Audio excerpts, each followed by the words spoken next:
Dadu, the Compassionate Mystic, by K.N. Upadhyay.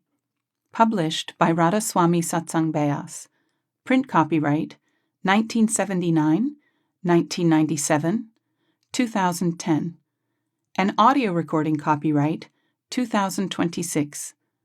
Radha Soami Satsang Beas, all rights reserved. Dedicated with all humility and reverence to my beloved Master Maharaj Charan Singh Ji.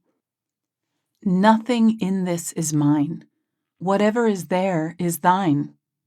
Offering thine to thee, what credit is mine? Kabir. Table of Contents. Preface. Author's Note. Part 1. Life and Teachings of Dadu Dayal. Dadu's Life. Dadu's Mystic Message. Part 2.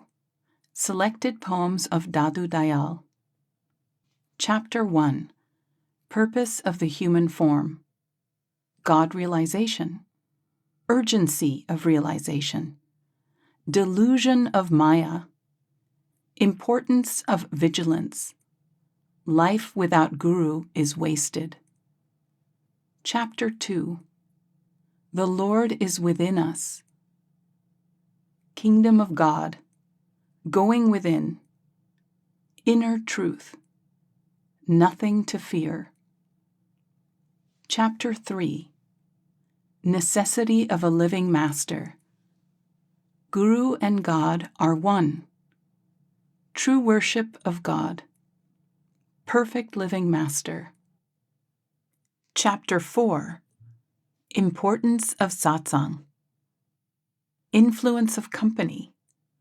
Means to God realization. The ignorant. Chapter 5. Devotion to the name.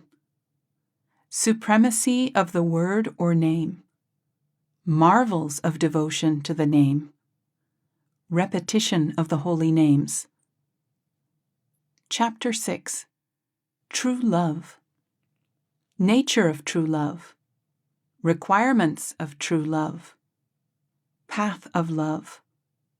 Results of true love. Chapter 7. The mind. Need for control. Method of control. Chapter 8. Karma. Divine law of justice. Reincarnation and transmigration. Chapter 9. Vegetarianism. Abstinence. Chapter 10. Condemnation of Rituals. Mockery of spiritual practice. External formalism. Preface. Dadu the Compassionate Mystic is the fourth in our series of short treatises on the lives and teachings of the mystics of the East.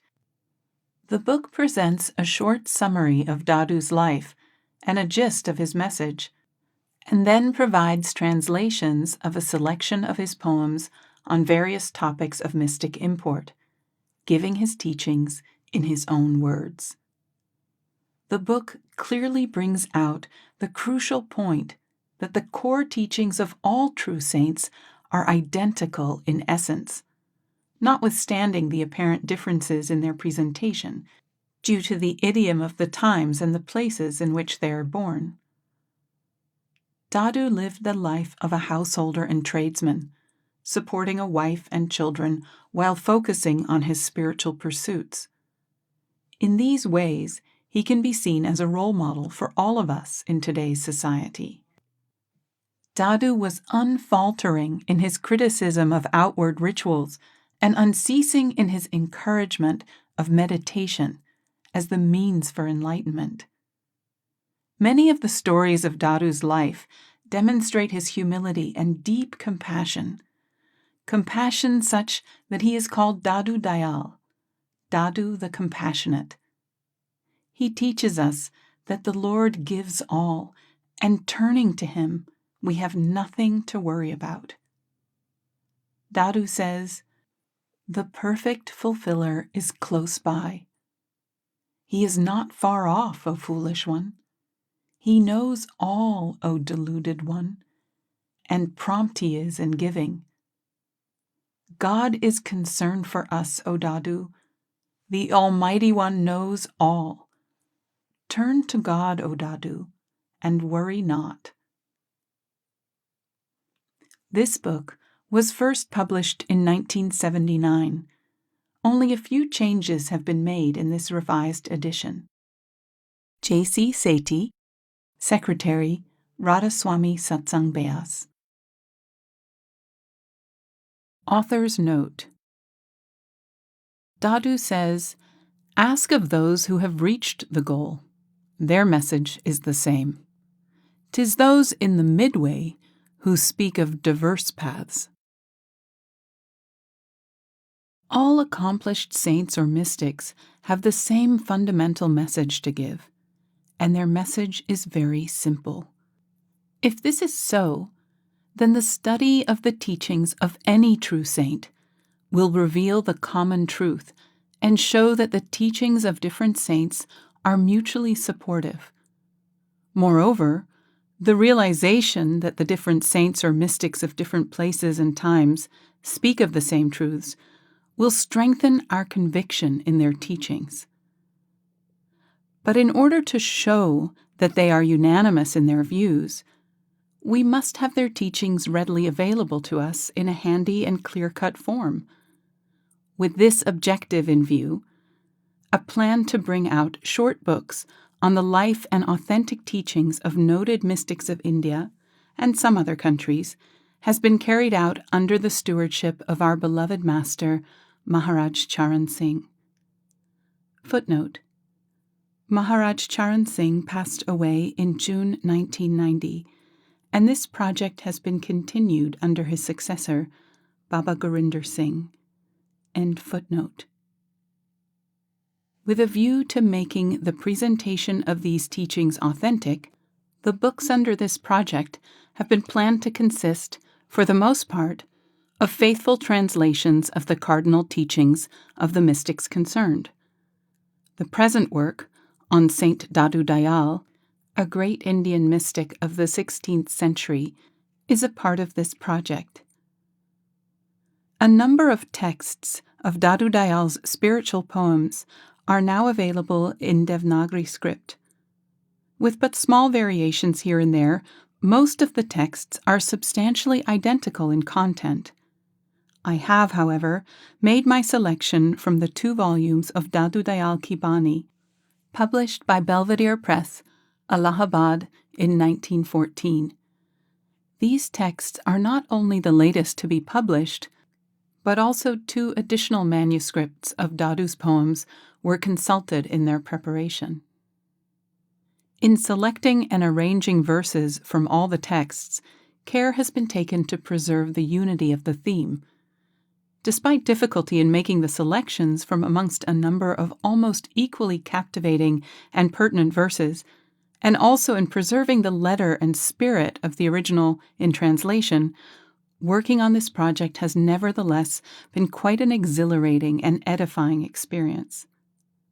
To my knowledge, there is no other book either in Hindi or English which brings out clearly and systematically the spiritual message of Dadu Dayal in the true mystic sense. Dadu surely was not an intellectual academic scholar. Hence no amount of scholarly analysis will reveal the esoteric significance of some of his crucial teachings. Only those who have come in contact with a perfect mystic and to whom a new vista has been opened up through his grace can fully understand and appreciate them. K.N. Upadhyay, Ph.D., Chairman, Department of Religion and Philosophy, University of Hawaii at Manoa, Honolulu, Hawaii, USA, July 1978. Part 1. Life and Teachings of Dadu Dayal. Dadu's life. Dadu says, they, saints, are the swans, the dwellers of the ocean of bliss, who come for the good of others, O Dadu. Footnote: In Indian mystical literature, a white swan, Hansa, is symbolic of grace and purity. Thus, saints, embodiments of grace and wholly without blemish or stain, are often depicted as swans. End footnote. Saints, the greatest benefactors of humankind, who come to this world on a mission of mercy, are generally ignored by historians. Being wholly absorbed in their divine mission, the saints have hardly any time or interest in recording the events of their own life. Thus, the account of their life remains largely shrouded in mystery, giving room for later controversies. This precisely is true of Sant Dadu Dayal, as well as Sant Kabir and many other saints.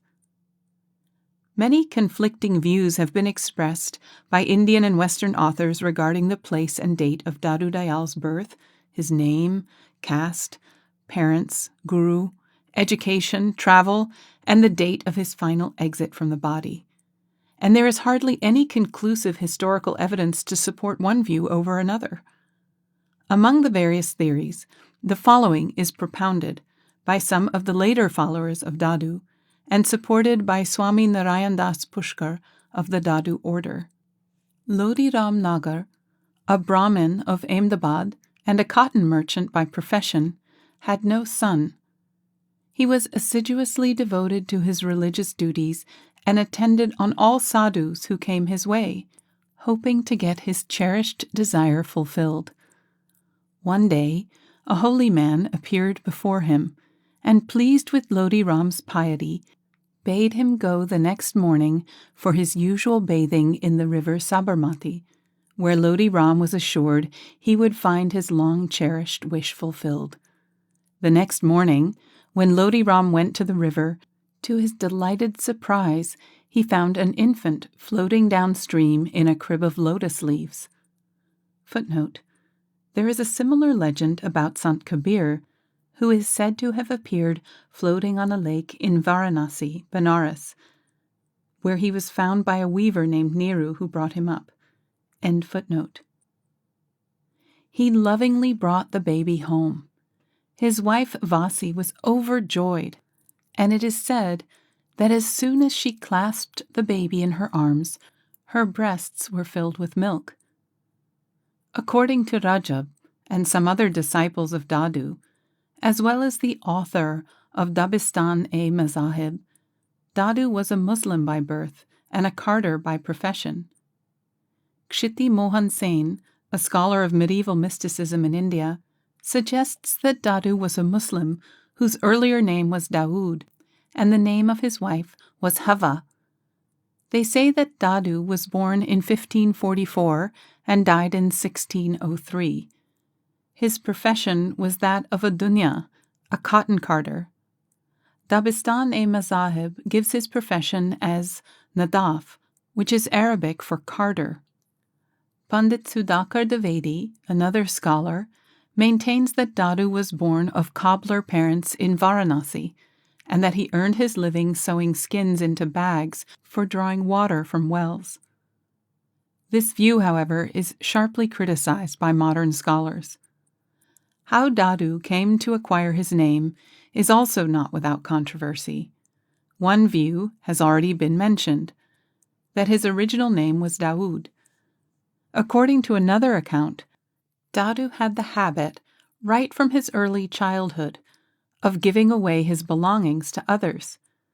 Because of this predominant charitable trait, his parents named him Dadu, the giver, from the Persian word dadan.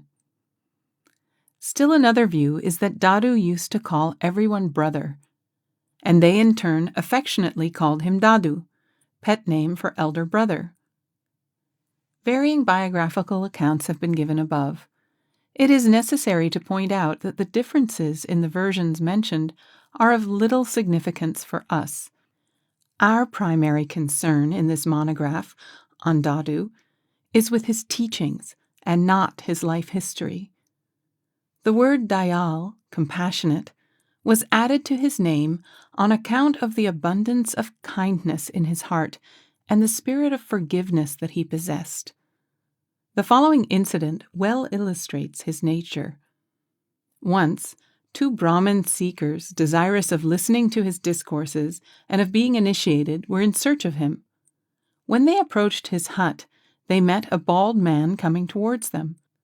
To meet a bald person was considered a bad omen by Brahmins, and to neutralize the evil effect of this meeting, they gave a knock on the man's head. They asked him, "Where is Dadu's house?" He indicated a humble cottage close by and went his way. When the Brahmins reached Dadu's hut, they were informed that Dadu Dayal had gone out. When Dadu returned after some time, they found that he was the same person on whose head they had knocked. Stricken with remorse, they profusely apologized. Dadu smiled and put them at ease by saying, "When a customer goes to buy an ordinary earthen pot, he gives it a tap to see that it is not broken. You have come to take a master. You are quite justified in fully testing him before you adopt him." According to the traditions of the Dadu order, Dadu first met his guru, known as Brihadanand or Buddhan, at the age of 11 when he was playing with his friends at the Kankariya pond. All his playmates ran away at the sight of the stern-looking old man, but Dadu approached him reverentially and offered him a small coin. Thereupon, the saint asked him to go and buy the first available thing with the coin. Dadu ran to the closest shop and bought some betel leaves and offered them to the saint. The saint was immensely pleased with Dadu's innocence, sincerity, and obedience. He offered him prasad, blessed food, graciously placed his hand on his head, and thrilled him with spiritual ecstasy. According to the same source, 7 years later, when Dadu was 18 years old, his guru granted him a second visit. Since Dadu was now mature, he was told this time to move to Rajasthan and make known to others the highest esoteric truth so graciously bestowed upon him. This marks a turning point in the life of Dadu Dayal. His entire life thereafter was spent in practicing intense meditation, imparting his esoteric wisdom to devout persons and visiting different places at the requests of his increasing number of disciples. Some other scholars maintain that Dadu's master, Sheikh Buddhan, was a Sufi saint of the Qadri line. Sheikh Buddhan was a contemporary of Akbar, who was alive during the early youth of Dadu. Footnote: Jalaluddin Muhammad Akbar, 1542 to 1605, also known as Akbar the Great, was the third Mughal emperor of India. End footnote. His descendants are still living in Sambar, an important town near Jaipur in Rajasthan, on the shores of the famous salt lake of that name. Leaving Ahmedabad at the age of 19, Dadu spent about 6 years wandering from place to place between Gujarat and Rajasthan, and reached Sambar when he was 25. He stayed in Sambar for 12 years. Although Dadu Dayal was married and lived a householder's life like Sant Kabir, earning his living through his ancestral profession, his life was intensely dedicated to divine pursuits, and he led a well-contented life relying exclusively on God. In his own words, "God is my livelihood. He is the provider of provisions to me. Through his grace have I maintained my entire family." His family included his wife, 2 sons, and twin daughters. The elder son was born when Dadu Dayal was 32 years old. The younger one was born 2 years later, and 2 years after that the twin daughters were born. All were later accepted as disciples by Dadu Dayal. Dadu Dayal is said to have had a good knowledge of Gujarati, Persian, and Sanskrit, acquired in a short period of education, but it is not known for certain whether he had any formal education. In any case, his knowledge must have been immensely enriched in the course of his travels to different places, as is evident from the words of different languages used in his poetry, as well as from the remarkable quality and style of his verses. But one cannot adequately account for the dignity, solemn grandeur, and forceful appeal of his poetry without reference to the unfathomable inner spiritual experience from which his words flowed. We find many references to miracles in the life of Dadu Dayal, although he always disowned them and attached no importance to them. According to Dadu, the saint is one with God, and when he deems fit, God automatically takes care of the saint and his devotees in special ways, which people call miracles. The attitude of Dadu Dayal regarding such events is expressed as follows. He says, "The Lord alone, who has given the body, does or causes to do. Dadu, as a servant, stands only for a show betwixt and between." We may briefly refer here to some such events in the life of Dadu Dayal.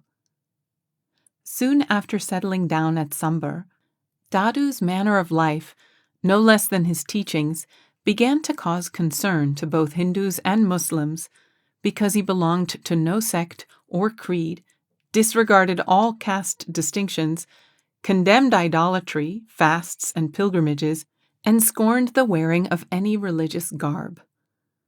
People therefore prevailed on the local authorities to take stern measures against him. Accordingly, an order was passed and sent out to people saying, "Whosoever goes to Dadu shall pay a fine of 500 rupees." Despite this order, 2 faithful devotees went to Dadu. He reminded them that they would unnecessarily be losing a lot of their money paying a fine to the government.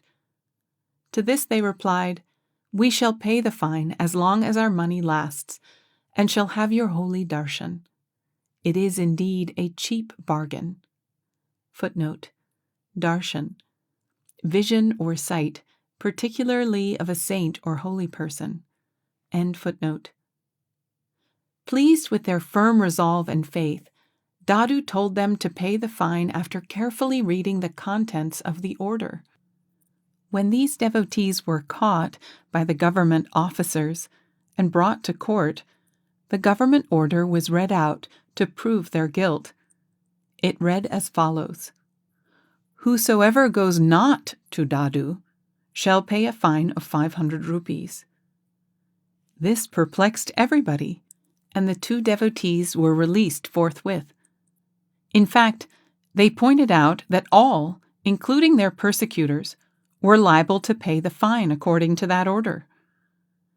This incident made some people look upon Dadu as a true holy man. But Sambar was under Muslim rule, and the local Muslim rulers found it difficult to accept him as a genuine holy person. A Qazi, Muslim magistrate of Ajmer, who had come on a visit to Sambar, went to Dadu Dayal carrying the sacred book in his hand and asked Dadu intimidatingly why he was perverting the way of truth by speaking of God as Ram. A worshipper of Ram cannot but be an infidel. Dadu Dayal tried to explain his position calmly but firmly. Explaining the meaning of infidel, he said, "Infidel is he who tells a lie, he whose conscience is not clear, who has no recognition of the Lord, and who is full of blemishes and deceit within." The Qazi, however, went on making outrageous and dogmatic remarks. Thereupon Dadu Dayal added, "The Qazi, who sentences others to death while holding the holy book, knows not his own impending death. His days are spent in reading, but the truth penetrates not within." Infuriated by Dadu's words, the Qazi gave Dadu a blow on his face with his fist. Dadu did not resist, nor did he show any anger. He turned the other side of his face to the Qazi to let him gratify his fury. It is said that the Qazi felt ashamed and asked for Dadu's forgiveness. Some time later, a high official named Veland Khan Khoja came to Sambar and was incited by Dadu's enemies to kill Dadu by letting loose a rogue elephant on him. When the plan was executed, people fled helter-skelter, but Dadu remained fearlessly at ease and observed, "If you protect me, O Lord, then none can kill me. Not a hair will turn, even if the world becomes my enemy." The elephant went up to Dadu, became calm, and stood still before the saint, who gently patted it. All were amazed to see this sight. The enemies of Dadu were still not convinced of his saintliness and were looking for an opportunity to punish him. One morning, Dadu Dayal was singing a devotional song. The Muslims took offense at it, and accusing this infidel of disturbing their holy prayer, attacked him in a group. Assaulting him severely, they brought him before Veland Khan Khoja, who locked him in a prison cell. But to the surprise and dismay of all, Dadu Dayal was still heard singing in the same way. They saw one body inside the prison cell and another out of it. This opened the eyes of Veland Khan. He at once released Dadu from prison and, falling down at his feet, asked for his forgiveness. Thereupon Dadu Dayal graciously said to him, "You are like a goldsmith, and I am like gold. The Lord has put this gold into fire, and has merely made use of your name." This incident made Veland Khan a supporter of Dadu Dayal, and much of the hostility of the people ceased thereafter. In view of such powers of Dadu Dayal, 7 different groups arranged to celebrate sacred festivals separately on the same day, and they invited him to come to their festivals at exactly the same time. As Dadu Dayal did not want to favor one group over the others, he went nowhere and sat down in meditation. With God's grace, he was found present in all the 7 festivals at the same time. The kindness and forgiveness of Dadu Dayal knew no bounds. One night, a thief broke into his house. The thief's movements aroused some disciples. They called out to ascertain who was there, but received no answer, which made them suspicious. Dadu got up at once, asked the disciples to make no commotion, and was heard begging the thief to be gone in all haste, lest he be caught and punished. The next morning, the thief came to Dadu with an offering and promised not to commit any more thefts in his life. Now, as the situation took a favorable turn for Dadu, the head of a powerful Hindu monastery, Mutt of Galta, near Amber, sent an emissary of 4 monks offering Dadu a rosary and sandal mark, the traditional emblems of their order, with the intention of associating him with their order. Footnote: sandal mark, a mark on the forehead made with sandalwood paste. Different orders or sects use different marks. End footnote. But Dadu refused this offer with the following words: "I have nothing to do with rosaries and sandal marks. They are of no avail," says Dadu. "The One alone dwells within my heart. Day and night I repeat his name." Greatly displeased with Dadu's response, the monks told him angrily that if he were in their Hindu state, Amber, they would have seen to it that he was converted to their order. They were helpless because Sambar happened to be a Muslim state. Dadu thereupon told them that God might place him some day in Amber. Some time later, Dadu Dayal decided to leave Sambar, which had been his home for 12 years, and take up his residence in Amber, then the capital of the Jaipur kingdom. His fame had already traveled far and wide, and he received a warm welcome there. Many eminent people became his disciples, and the king of Amber, Raja Bhagwan Das, himself became his staunch supporter and devotee. There is a strong tradition that in Amber, Dadu received an invitation from Emperor Akbar to come to Fatehpur Sikri, Akbar's royal capital. Dadu replied, "What can the emperor expect to gain from this poor man? But if the devotee Akbar wishes to come, he is welcome." Akbar appreciated the spirit of this reply. In 1586, they had a mutual discussion on religion lasting 40 days. It is said that leaders of Muslim, Jain, and other faiths also participated in these meetings.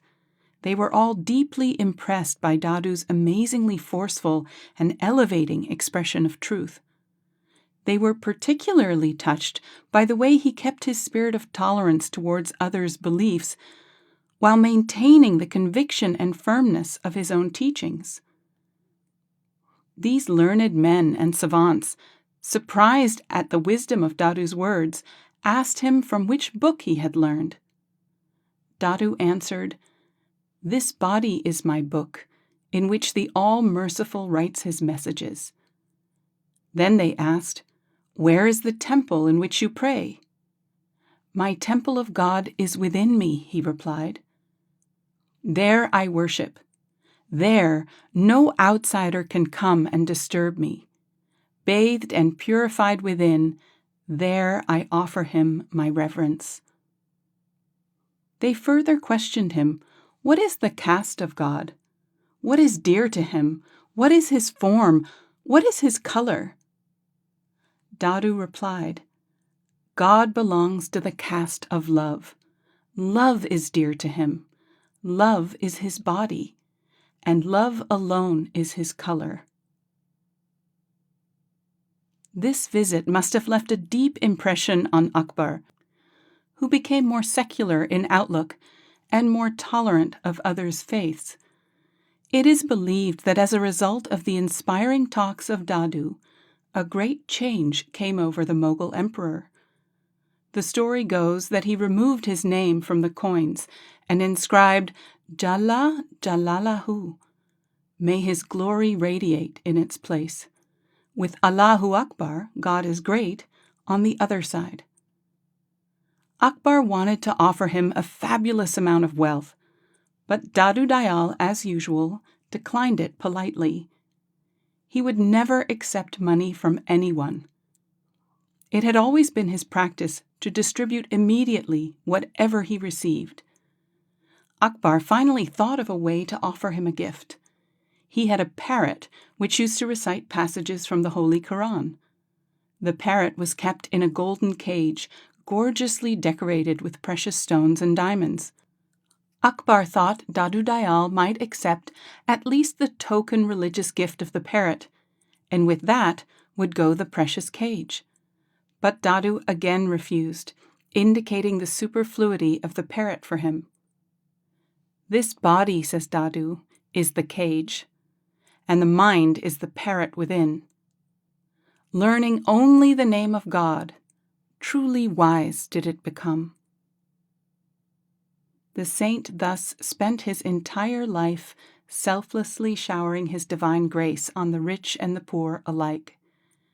His final exit from the body was solemn and dignified. On his last day on earth, he gave a memorable darshan to his disciples, and having taken leave of them, bathed and sat down at a quiet place in deep meditation, awaiting the final summons. Both of his sons were present at the time of his passing, along with a few other intimate disciples. As already instructed by the departing saint, there was no unseemly demonstration of grief, and the body was carried in a palanquin to the hill of Bairana, some 12 miles away from Narayana, the place of his death. Footnote: Palanquin, a covered litter that is carried on the shoulders. End footnote. The bier was placed on a high crest. All paid their last respects to the body, and a sheet was spread over it. Then they started singing hymns of praise. There is a legend about Dadu's end, which says that a wondrous thing happened. One of the disciples suddenly noticed the master near the entrance to a cave halfway down the hill, and he at once drew everyone's attention to the unexpected sight. All had the darshan of their master, who soon afterwards disappeared, bidding them farewell. In the palanquin lay only a heap of fragrant flowers in place of his body, a similar departure to that of Saint Kabir. As Rajab, his favorite disciple, puts it, the bodies of Guru Dadu and Kabir dissolved as camphor, merging the physical into radiant form. Such a marvel did Rajab see. Dadu's mystic message. Dadu says, efface egotism, be devoted to God, and cast off the blemishes of body and mind. Be free from animosity against all beings. This is the essence of Dadu's teaching.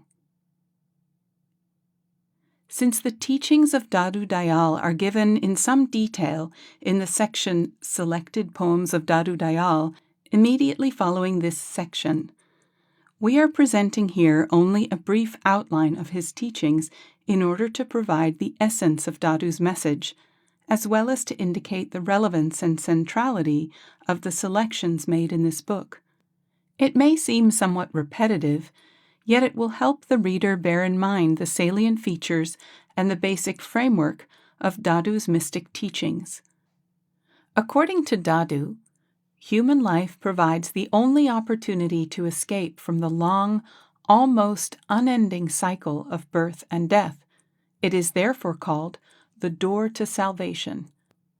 This rare and priceless gift, offered primarily for God realization or salvation, is totally wasted if one fails to accomplish this basic purpose. As Dadu puts it, so priceless is this birth, O friend, that in it the Supreme Lord can be met. The human body is the door to salvation. If the meeting is not accomplished while alive, if the contact is not made while alive, if the Lord of the universe is not found while alive, then one is simply drowned. God, who is the object of our search, is not far off. He is within each one of us. The self, or bride, and God, the husband, are in the same bed, yet there is no union. As Dadu says, God is within the self. He is close to the worshipper. But leaving him aside, people devote themselves to outer places of worship, laments Dadu. The bed is the same, and yet there is no meeting. That is why the game of love was not played. What is the cause of our not meeting the indwelling Lord? It is the veil of mind or ego that separates God from the self. By not letting us realize our identity with the Lord, the mind gives rise to the conceit of I-ness or ego, and keeps us lost in the delusions and diversities of mine and yours. Running constantly and irresistibly after lowly sense pleasures, it becomes virtually uncontrollable. But unless the mind is controlled and made steady, God realization is impossible. As Dadu says, before me stands the I, and thereby is the Lord hidden. The beloved will be manifest, O Dadu, if this I-ness is removed. Like an elephant let loose, the mind roams about. By no means is it bound. Many mahouts wore themselves out, O Dadu, but their efforts were of no avail. So long as the mind is not stabilized, no contact with the Lord can be established. When the mind is stabilized, with ease will he be found. Footnote: Mahout, an elephant driver. End footnote. The vagaries of the mind, our arch enemy, can be effectively stopped only through devotion to Nam. Since mind loves pleasure, it cannot give up worldly sense pleasures unless it is provided with something better, higher, nobler, and more captivating. Shabad or Nam, word or logos, being one with God, the ocean of bliss, contains the sweetest divine nectar, tasting which the mind is satisfied once and for all. Footnote: Shabad or Nam, the underlying current of divine energy that created and sustains the universe. End footnote.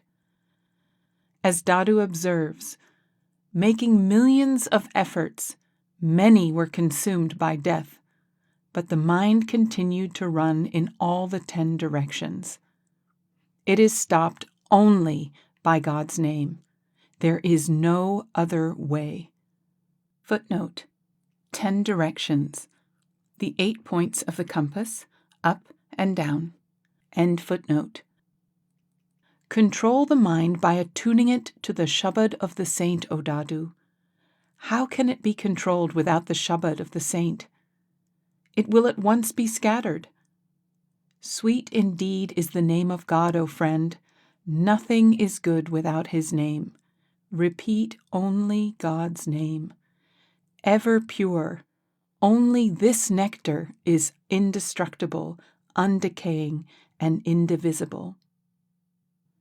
The name, being identical with God, the Supreme Creator, can alone effectively destroy the vast stock of our accumulated karmas and transport us to the realm beyond the reach of karmic law. The karmic law is inviolable so long as one does not rise above the realm of its operation and become one with its regulator, the Supreme Creator himself. As Dadu puts it, if the mind stays with the name of the Supreme Lord even for a moment, O Dadu, all its karmas will be destroyed then and there, within the twinkling of an eye. Karma regulates individuals, and karma is regulated by the Creator. But none is there to regulate the Creator, O Dadu. Nam, or the Word, which is the one effective antidote for the ills of the mind and the shackles of karmas, can be obtained only from a perfect living master. He alone has the key to the divine palace. By practicing the prescribed technique and by living according to his teachings, one is united with God, the Word or Logos. Dadu Dayal says, "A saint alone distributes the gift of that court, O Dadu. Go where the saint is, and obtain there the divine nectar. The Guru has shown the way to the merciful Lord. Putting key to padlock, he has thrown open all the doors," says Dadu. Let no disciple go his own way, transgressing the word of the true Guru. Kal dogs his every footstep and will devour him wherever he goes, O Dadu. Footnote: Kal, time, death, the negative power. End footnote. Why is God, Word, or Logos obtained only through a perfect living master? The reason, according to Dadu, is that a perfect living master is the personification of God and is, in essence, one with God. He therefore is the only accessible means for obtaining the otherwise inaccessible God. As Dadu clearly states, "Thus does the Supreme Lord, the glorious Creator himself, declare, 'My devotee and I are not two, we are one in essence.' Just as this is the body of the self, the saint is the body of the Lord. Satisfy him by all means, O Dadu. Within him dwells the unfathomable." The path prescribed by a perfect master is one of love and devotion, because God is nothing but love through and through. A true divine love is developed through an intense feeling of separation and leads to the merging of one's individuality with that being and a virtual death while alive. The process of withdrawing the soul current from the body to the single eye or third eye has been called dying while living, because the process is similar to the way the soul vacates the body at death.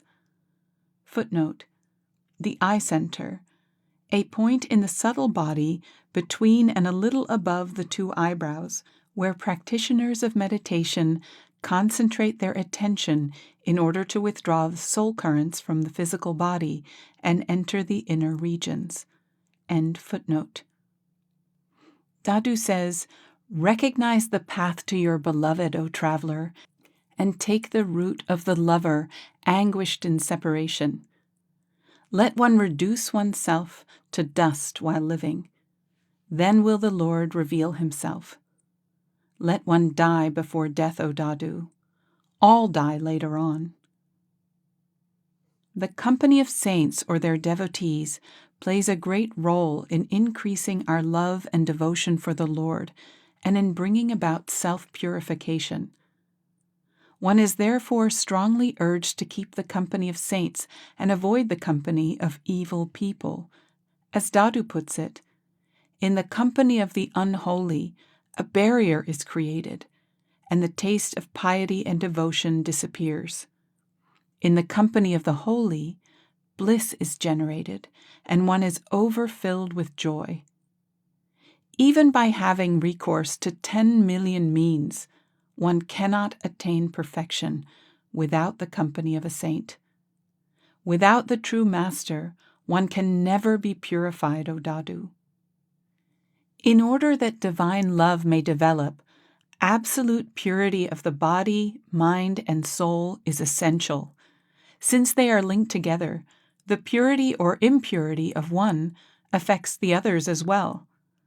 The seeker is therefore required to purify the body by abstaining from meat, fish, eggs, and all intoxicants. Only then can one wash away the blemishes of mind and soul with the living water of God's name. The practice of the name or word will be useless without physical purity. Thus Dadu says, "A blind person was given a lamp, yet his darkness was not removed. What is the use of teaching one who has not purified the body? Those who eat meat and drink wine indulge in the blemishes of sensuality. Knowing not that God lives in all beings, how can they have compassion, O Dadu? Treating God's name as water, bathe in it, conquering the senses forever. The body, mind, and soul will thereby be purified, and the 5 kings are destroyed." Footnote: the 5 kings may stand for the 5 senses or the 5 powerful passions, namely lust, anger, greed, attachment, and pride, which reign supreme like kings and keep the ignorant under their sway. End footnote. Since the Lord is within us, internal practices alone are needed to realize Him. All external practices, rituals, and ceremonies are mere exercises in futility. As Dadu observes, the whole world makes an outer display, whereas the practice of the saint is within. This is the difference between the two. Hence no accord is found between them. Some run to Dwaraka, some go to Kashi, some proceed to Mathura, but the Lord resides within, says Dadu. Footnote: Dwaraka, Kashi, Varanasi, and Mathura are famous pilgrimage centers for Hindus. End footnote. In closing, it may be added that the teachings of saints are not based on speculation, nor on the authority of someone else. Saints speak from their own direct personal experience, as Dadu clearly states in the following famous verse. Dadu has seen with his own eyes. Others speak from hearsay. Footnote: Dadu, quoted by Tulsi Sahib in the Ghat Ramayan. End footnote. Part 2. Selected Poems of Dadu Dayal. Chapter 1. Purpose of the Human Form. God Realization. God realization is possible only in the human form. It is solely as a human being that one can cross the vast ocean of the world by riding the boat of the true name of the Lord. The human body is called the temple of the living God, divinity in human form, the veritable door to salvation. One may not gain this rare and priceless gift again. Human life, therefore, is wasted if it is spent in the pursuit of the fleeting sense objects of the world. Its purpose is accomplished only if it is dedicated to love and devotion for the Lord.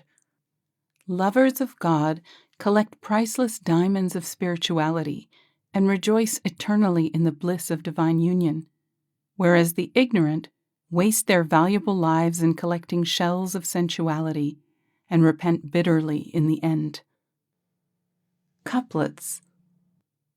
1. This body, a veritable manifestation of divinity in human form, is not available again and again. This priceless birth you cannot obtain again, says Dadu. 2.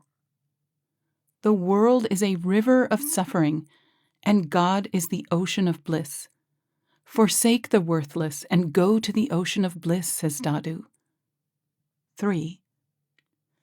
This world is a river, and the name of God is the true boat. Be not slack on this occasion, at this opportunity, says Dadu. 4. Having no desire for name or fame, let one serve the Lord. Abandoning everything else, take the true name alone, says Dadu. 5. A single wasted breath of such a precious life is worth the value of the 14 regions. Why reduce it to dust, O Dadu? Footnote. 14 regions. In Hindu mythology, there are 7 netherworlds, Patal, below this world, and 6 heavenly worlds above, making 14 worlds. End footnote. 6. Take the immutable true name. This is the only way to fulfill one's life, says Dadu. Kal is a fabrication. Never go near him. 7. So long as the heart is set on the Lord, life in this world is well lived. Living without the Lord is useless, O Dadu. 8. If the Lord is obtained, all is obtained. Meeting with the Lord means meeting with all. If the Lord is there, all is there. Otherwise, all is not. 9.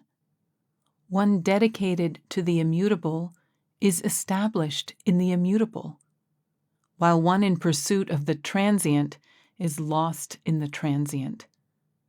Give up all things transient, says Dadu, and be absorbed in the immutable. 10. What is the use of living for 10 million years? What is to be gained by being immortal?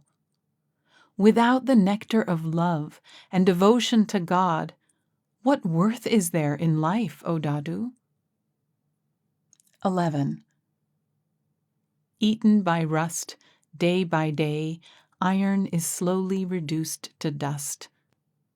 Without God, the philosopher's stone, life, like iron, is simply lost somewhere, says Dadu. 12. Through contact with the philosopher's stone, iron transforms its nature. Through contact with one's beloved, one is likewise converted into gold, says Dadu. 13. Kicking aside the diamond, one picks up a pebble. Casting aside the Supreme Lord, one is engrossed in worldly life.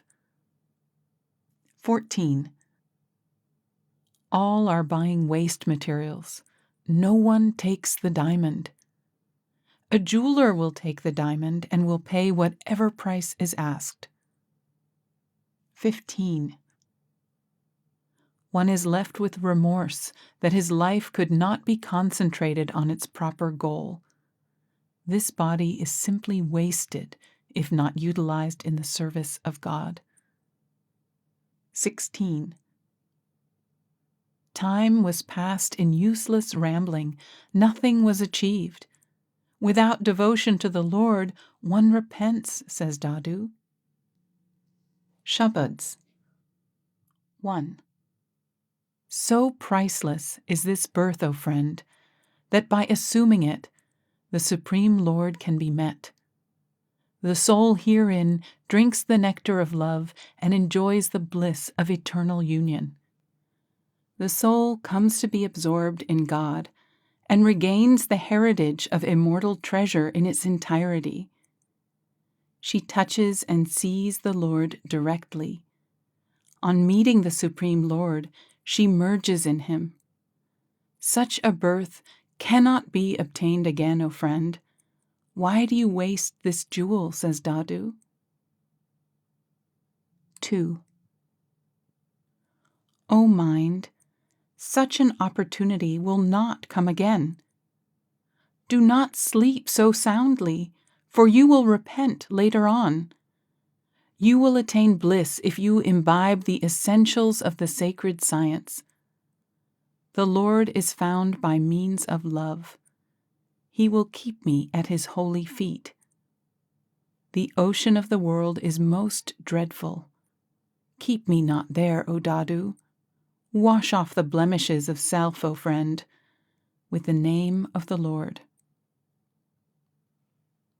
Footnote. Holy feet. The feet of the Master or Lord symbolize shelter or protection for the disciple, and surrender at the Master's or Lord's feet is an expression of humility and submission. The feet of the Master can also have an esoteric significance, referring to the feet of the radiant form of the Master seen within at the 8-petaled lotus on the astral plane. End footnote. 3. This body cannot be obtained again and again, O foolish one. Why should you vainly squander it? It does not take long to demolish. Where can anyone find it again? You are indeed fortunate to have been created with such a high endowment. How else could this wondrous form be constructed? And you plunge it into sensuality. Why should you reduce the gold to ashes? Think not that you shall find it again. Be not deluded this time. The wealth of 3 worlds is yours. Engage in business, spiritual practice, quickly, and it will come to you. So long as breath dwells in your body, why not rush towards it, the fountain of all wealth?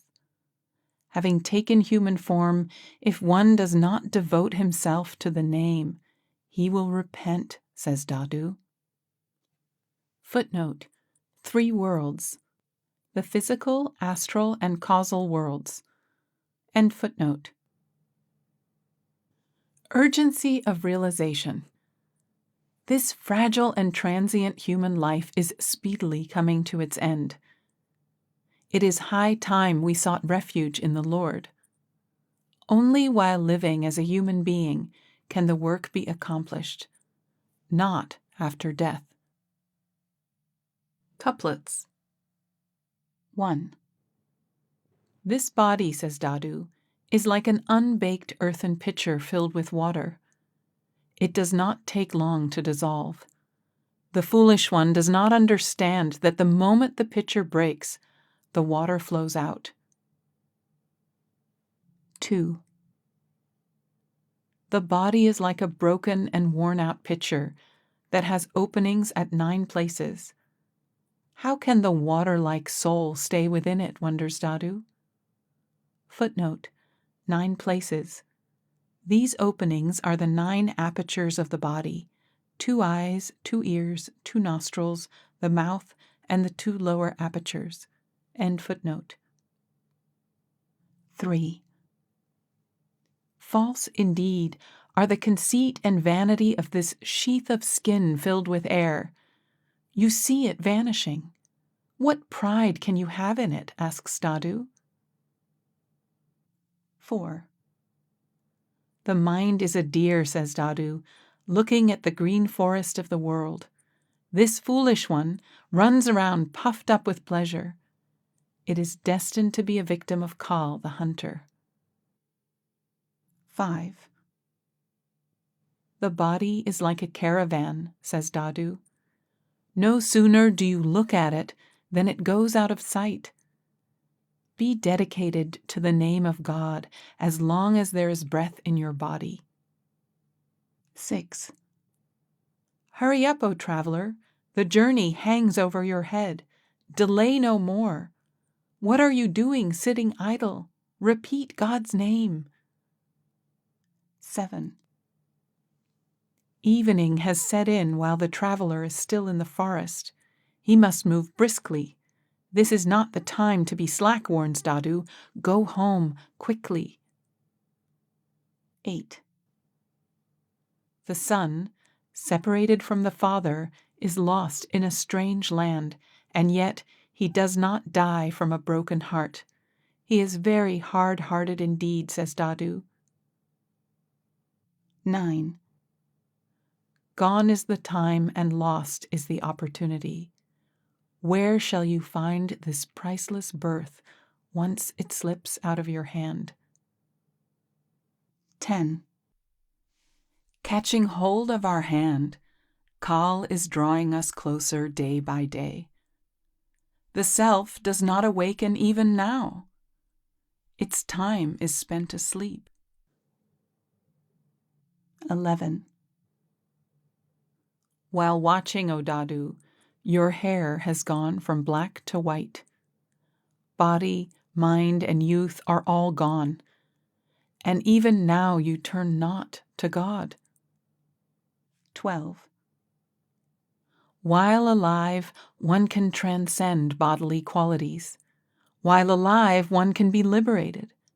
While alive, one can shed all karmas. That truly is called liberation. 13.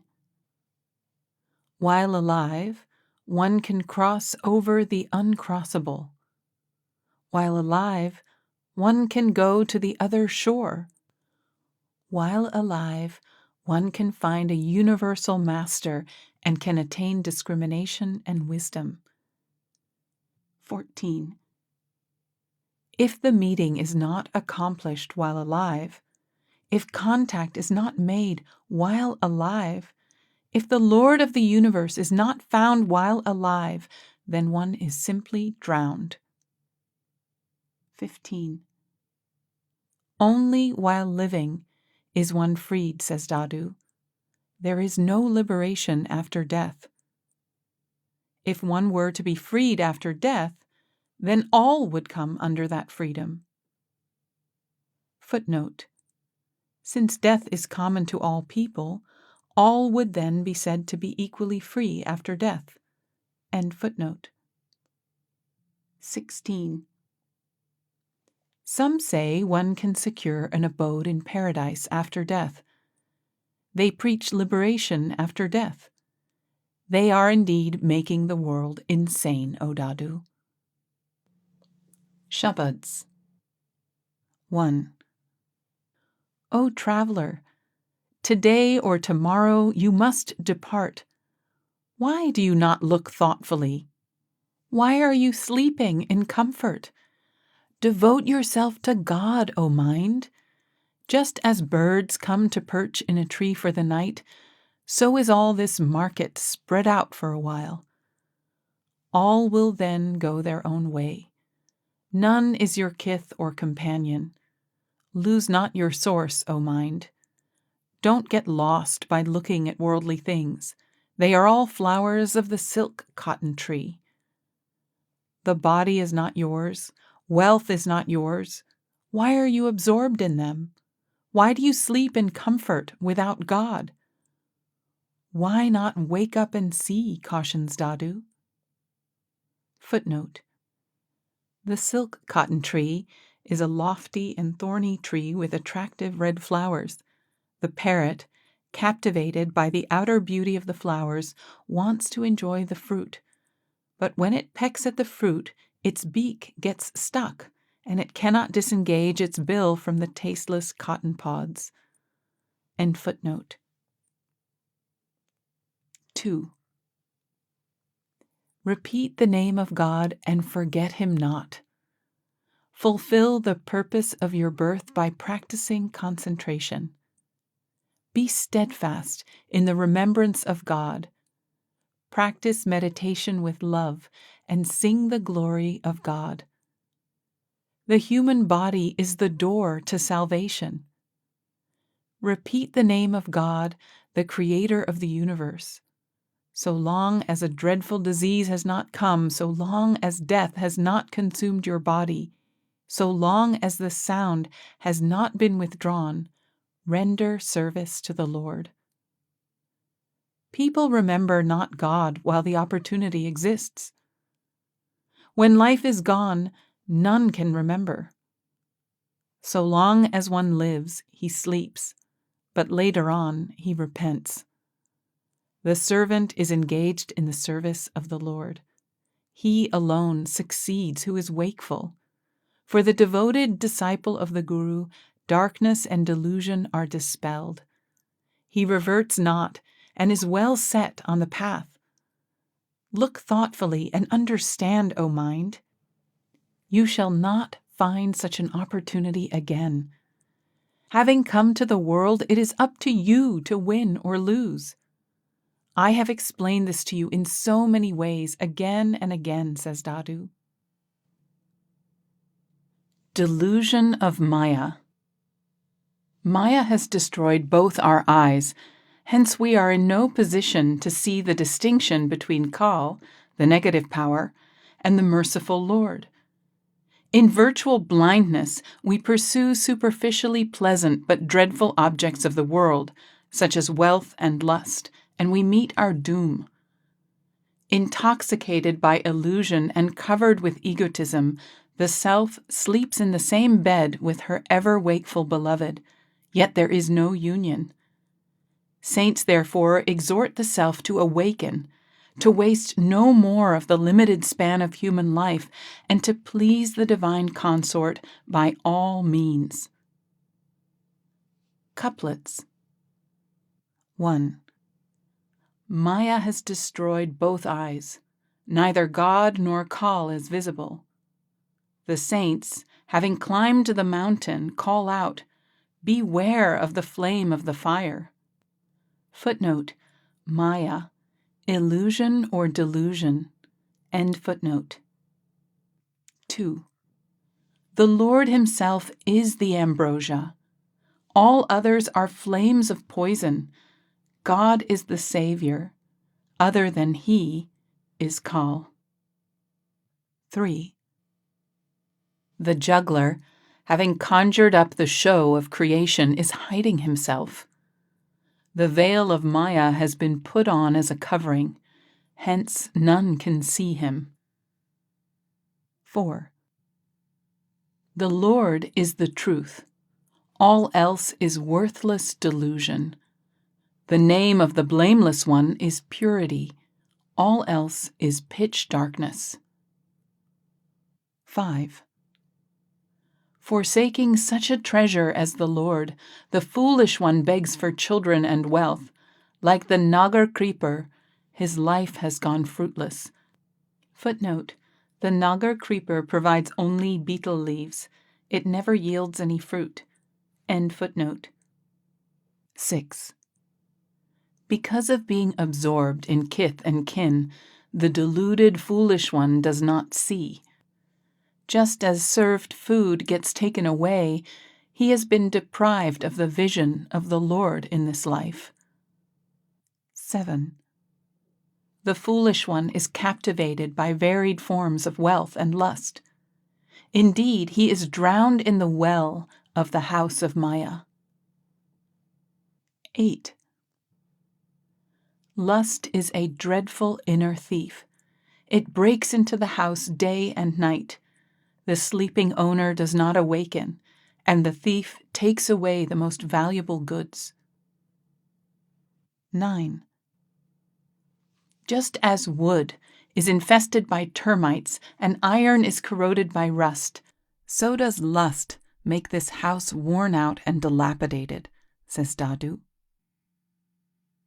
10. Give up the association of kal, wealth, and the opposite sex. The whole world, says Dadu, is burnt dead as moths in the flame of a lamp. 11.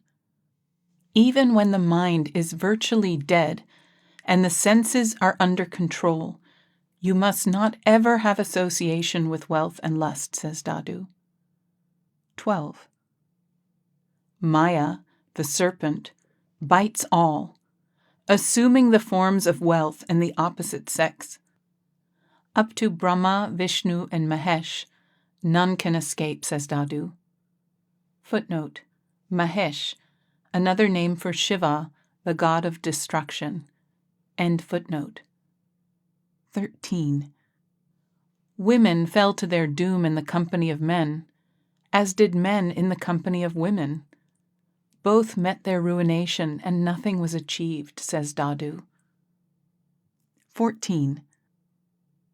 The woman drinks up the man, and the man eats up the woman. Without the wisdom of the guru, both meet ruination, says Dadu. Shabads. 1. The Lord is awake, and you are asleep. How can union be accomplished? The bed is the same, and yet there is no meeting. That is why the game of love was not played. The company of the beloved was not obtained, and life was lost in sleep. Be not negligent, and sleep no more. Life is waning, and the body is decaying. The ignorant person is vainly lost in delusion, laments Dadu. 2. Where are you going, intoxicated with pride? Engrossed in Maya, are you proud to see your body, wealth, and youth? You look at your own form intently and delight in the company of the opposite sex. Again and again you plunge lustfully into sensuality. Are you not aware of death? I am the greatest, none is equal to me. How much pride you display! You are deluded with the thought, this is mine, that is mine. Indeed, you are lost in the delusion of Maya. All of life is wasted in the conceit of I-ness, and death has drawn close to your head. See the plight of this human being, O Dadu. He has ruined his life without God. 3. O maiden, the night is running out. Moment by moment it is waning, and the terminal time is approaching. Please your beloved, why are you sleeping so soundly in comfort? This opportunity is gliding by. If you miss him in this body, where else will you find him again? You will repent later on. Your beloved is awake. Why is the beautiful maiden asleep? Hurry, wake up, and clasp his feet. Humbly approach him and embrace him from head to foot. Kindle love for the beloved and enjoy its bliss, O fortunate bride. It is a great good fortune, says Dadu, to obtain such a beloved, the supreme Lord of all. Importance of vigilance.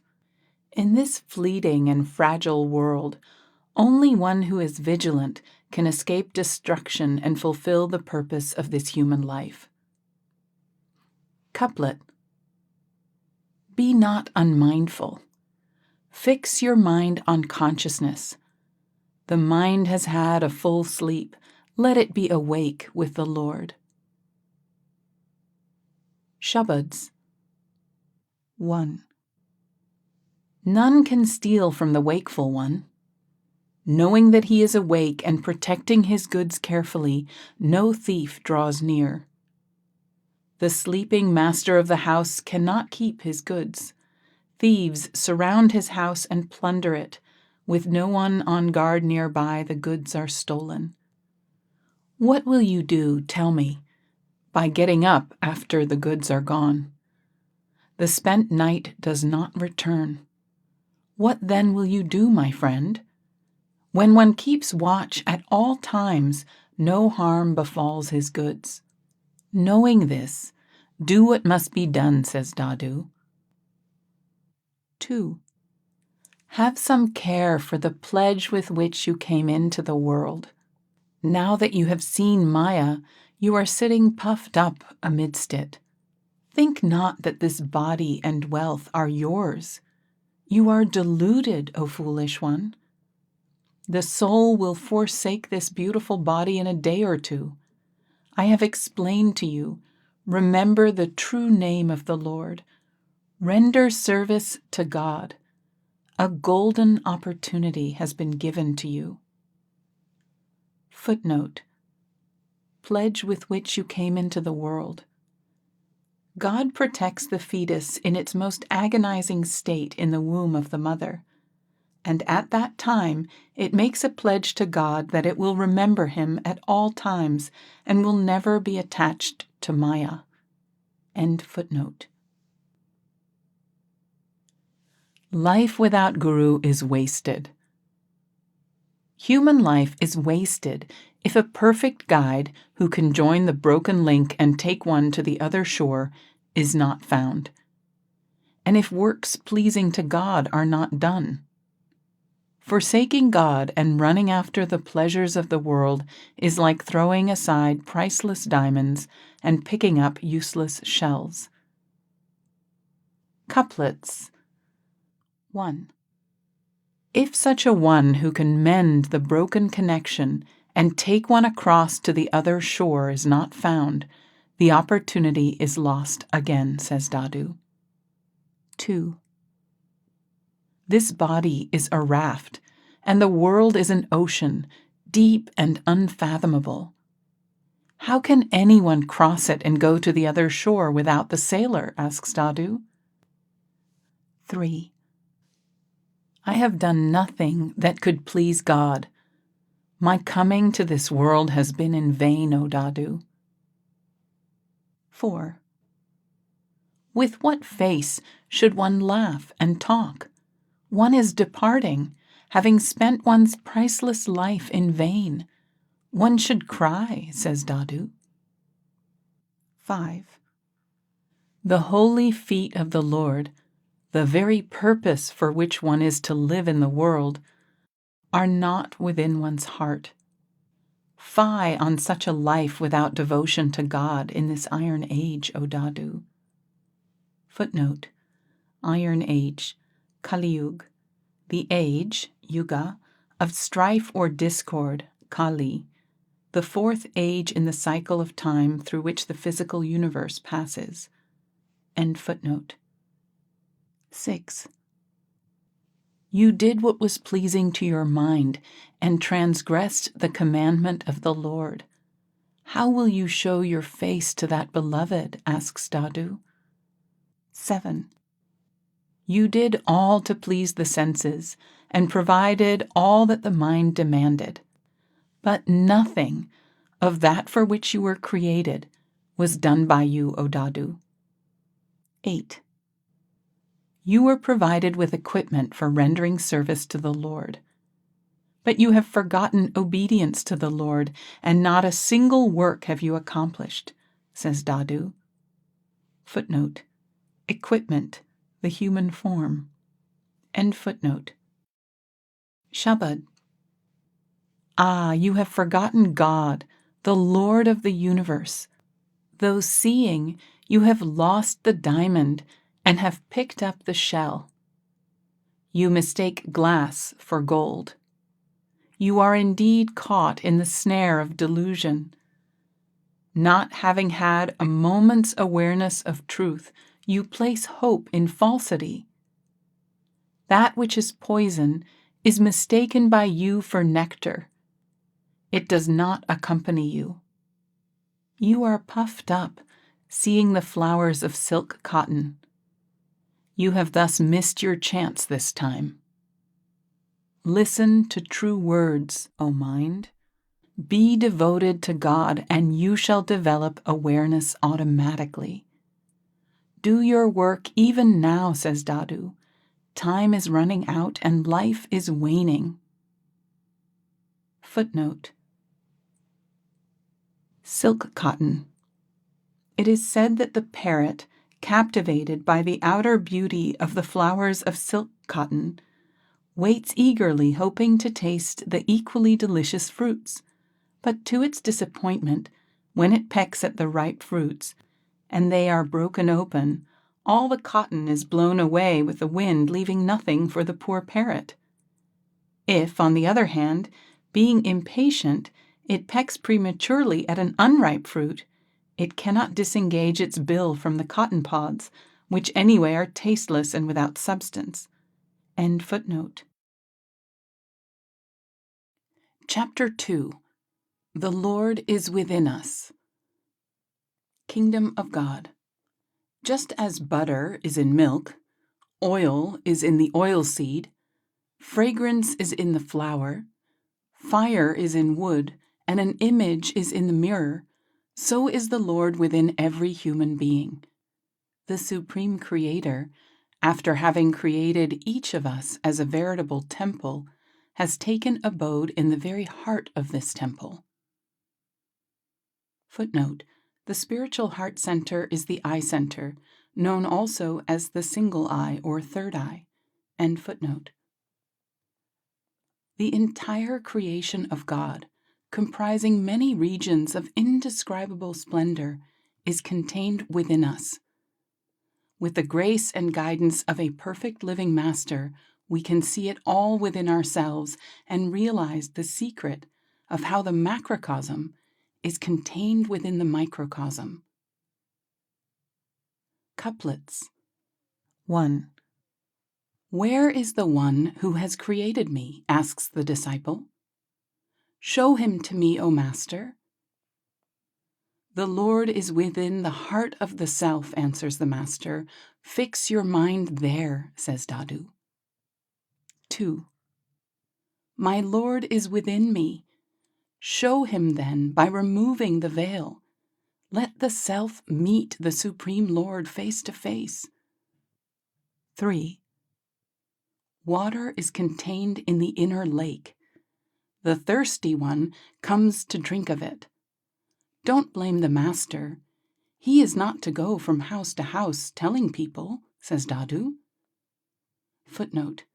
In the outside world, it is always the duty of a disciple to approach the master with humility and to seek refuge under him, rather than the master going from door to door telling the people of his priceless gift, although in fact it is always the master who pulls the disciple from within. End footnote. 4. Within the body is found the eternal and the unsupported. Such a mighty one, the quintessence of all, itself reveals itself. 5. Just as a face is seen in the mirror and a reflection in the water, so is God seen in the self. He keeps company with all, says Dadu. 6. Just as oil is in oilseeds, fragrance in flowers, and butter in milk, so is God in the self. Footnote. Here, Dadu is responding to the question of the Emperor Akbar as to how God can reside in the self. End footnote. 7. Just as life dwells in the veins, light in the sun, and coolness in the moon, so does God dwell in the self. 8. The one who has made this temple of our hearts, he alone dwells in this temple. None else but our beloved is in our hearts. 9. With you is your friend. Let yourself recognize him. Look not at a distance. Know him as your reflection, O Dadu. 10. God is within all beings. He accompanies all and is close by. Musk is in the musk deer, and yet it goes around smelling grass. 11. The self knows not God, although God is with the self. Being deaf to the holy sound of the Master, sadly does he wander. 12. He for whom you search in the world dwells within you. You know him not because the veil of mine and thine is there. 13. He dwells within all beings, yet rarely does anyone know him. He alone who is a devotee of God will know him. Shabads. 1. Search for the Lord within yourself, O friend. The Guru has shown the imperceptible one. Just as butter comes by churning cream, so is the essential truth found by churning the mind. Just as fire permeates wood, so does the blameless Lord reside in the mind. Just as water penetrates the earth, so does, O wise one, the true Lord pervade the mind. Just as the mirror is not affected by moss, so does the form within remain untarnished. Gaze intently, and that will become visible. Those who churned the mind easily found the essential truth. Unto them the Lord himself revealed himself, says Dadu. 2. A true master unites us with God and shows all within the body. Within the body is the Creator, and within the body is Omkar. The sky is within the body, and close by is the earth within the body. Air and light are within the body. So is water contained within the body. Within the body are the sun and the moon, and the tur is played within the body. Within the body are the three gods, and so is the imperceptible and indistinguishable within the body. Within the body are the four Vedas, and wisdom is obtained within the body. The four kinds of life are within the body, and so are the four sounds within the body. Within the body does one come to be born, and within the body one dies again and again. Birth and death are within the body, and one goes round the 84 within the body.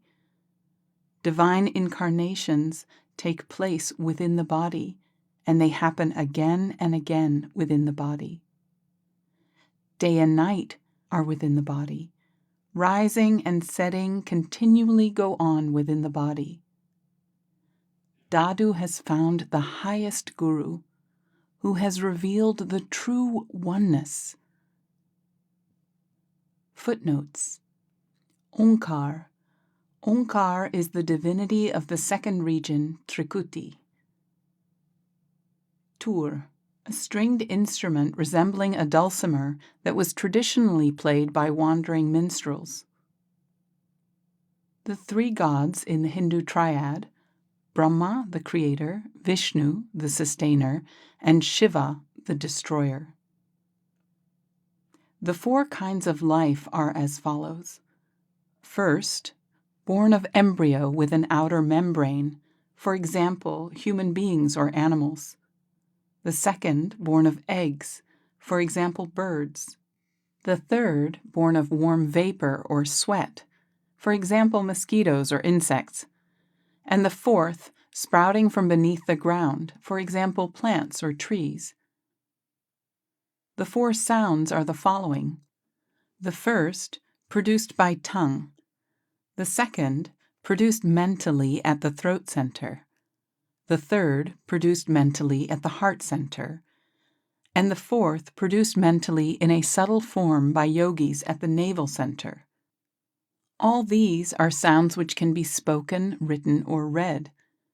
The sound that the saints emphasize is the unspoken, unutterable sound, different from and transcending all the four. 84. 84 lakh, 8,400,000 life forms in the cycle of transmigration of the soul. End footnotes. Couplets. 1. All cosmic abodes were shown to me within the body, proclaims Dadu. None can see them without dedication to Guru through thought, word, and deed. 2. The body is the storehouse of celestial centers. Wondrous plays are going on within. Let no one make a mistake. Take the company of the Satguru, says Dadu. 3. The Creator is within the body. That treasure you know not. Find the true lover of the Guru, and all will be found within the body. 4. Having dwelt within the body, one pervades eternity. Having been shown by the perfect master, Dadu has found his true home. 5. Within the body, cultivate gladness, and within it develop affection. Within the body, find the nectar of love. This is what a true lover of the Guru does, says Dadu. 6. Auspiciousness is within the body. That I have seen by entering within, says Dadu. Through a true lover of the Guru it is found. Thus do saints explain. 7. Inaccessible and unfathomable is the body, and within is the bagpipe played. The beloved is found face to face, and the true lover of the Guru merges into him, says Dadu. Going within. Inner worship alone is the true worship. It is the only effective means of seeing God face to face. Blemishes are washed away only through the inner bath. All outer means are futile. Couplets. 1. By rendering service within your heart, you see the one who is indestructible and boundless, with no limit on either this end or that, says Dadu. Footnote. In mystic language, heart denotes the third eye, the center between the two eyebrows. End footnote. 2. After entering within, let one, O Dadu, bolt the doors of the house. Let one, O Dadu, serve the Lord at the door of eternity. Footnote.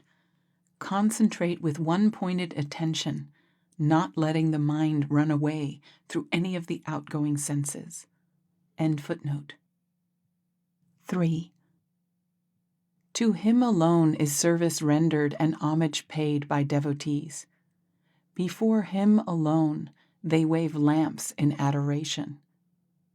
4. The ceremony of showing lighted lamps is to be performed within. Within is worship to be done. Within is service to the Master. It is rare that someone understands.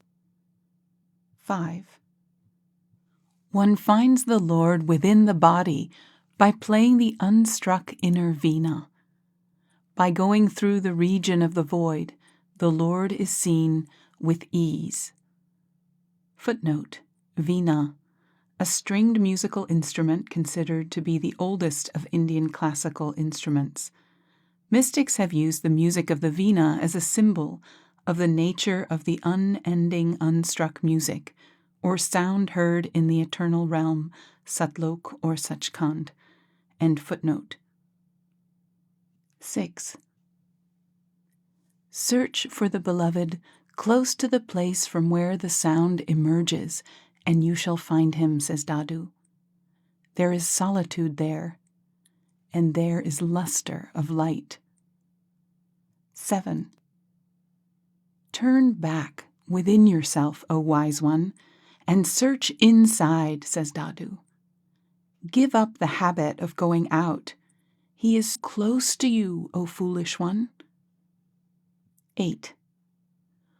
One who, turning the attention inward, brings it within the self and fixes it on the radiant form of the Master is indeed wise, O Dadu.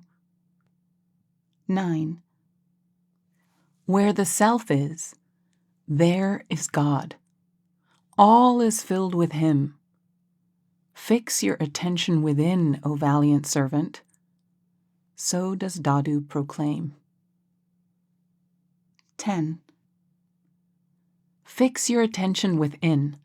Sing always the inner music with the soul. This mind then dances with ecstasy and enjoys the rhythmic beat. 11. One sings within the self, and the rhythmic music is played. The mind dances with love, and there stands the merciful Lord, says Dadu. 12. The body is the pond, and God is the water. The essential discipline is practiced within. Then the impurities and blemishes of the mind are easily washed away, O Dadu. 13. Treating God's name as water, bathe in it, conquering the senses forever. The body, mind, and self are purified thereby, and the 5 kings are destroyed. Footnote. The 5 kings may stand for the 5 senses, or the 5 powerful passions, namely lust, anger, greed, attachment, and pride, which reign supreme like kings and keep the ignorant under their sway. End footnote. 14. God is within the self. He is close to the worshipper. But leaving him aside, people devote themselves to outer places of worship, laments Dadu. 15. This is the mosque. This is the temple. So has the Master shown. Service and salutation are performed within. Why should you go outside? Asks Dadu. Shabad. I found the true home, O friend, within the house itself. Entering the state of blissful meditation, dwell within. Thus has the Master discovered and taught. For the sake of that home, I wandered everywhere, but the Lord has revealed Himself within my own self. The doors of the palace have been thrown open, and the everlasting abode has been shown. All fears, doubts, and delusions have disappeared, and the mind is absorbed in the truth.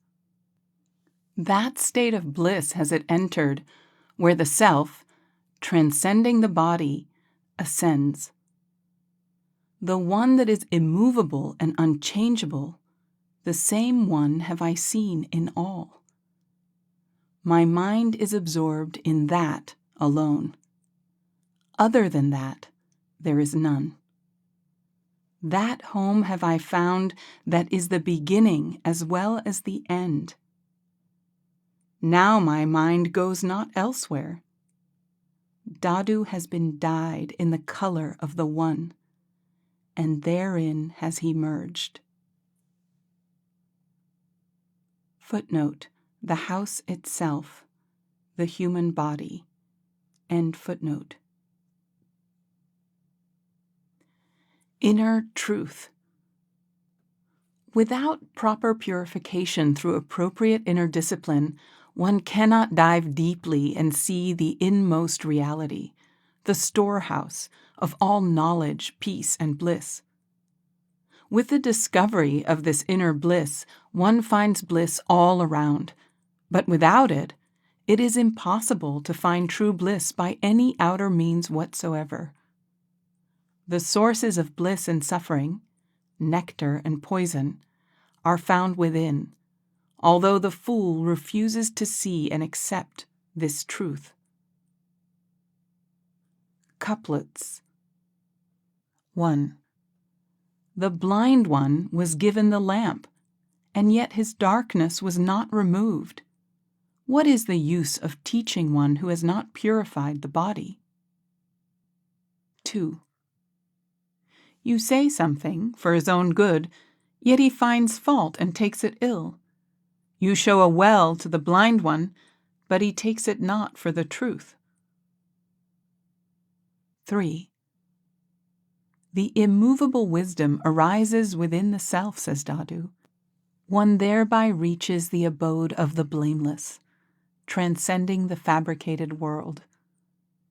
Footnote: wisdom arises within the self when the fluctuation of the mind and agitation of the senses have stopped completely.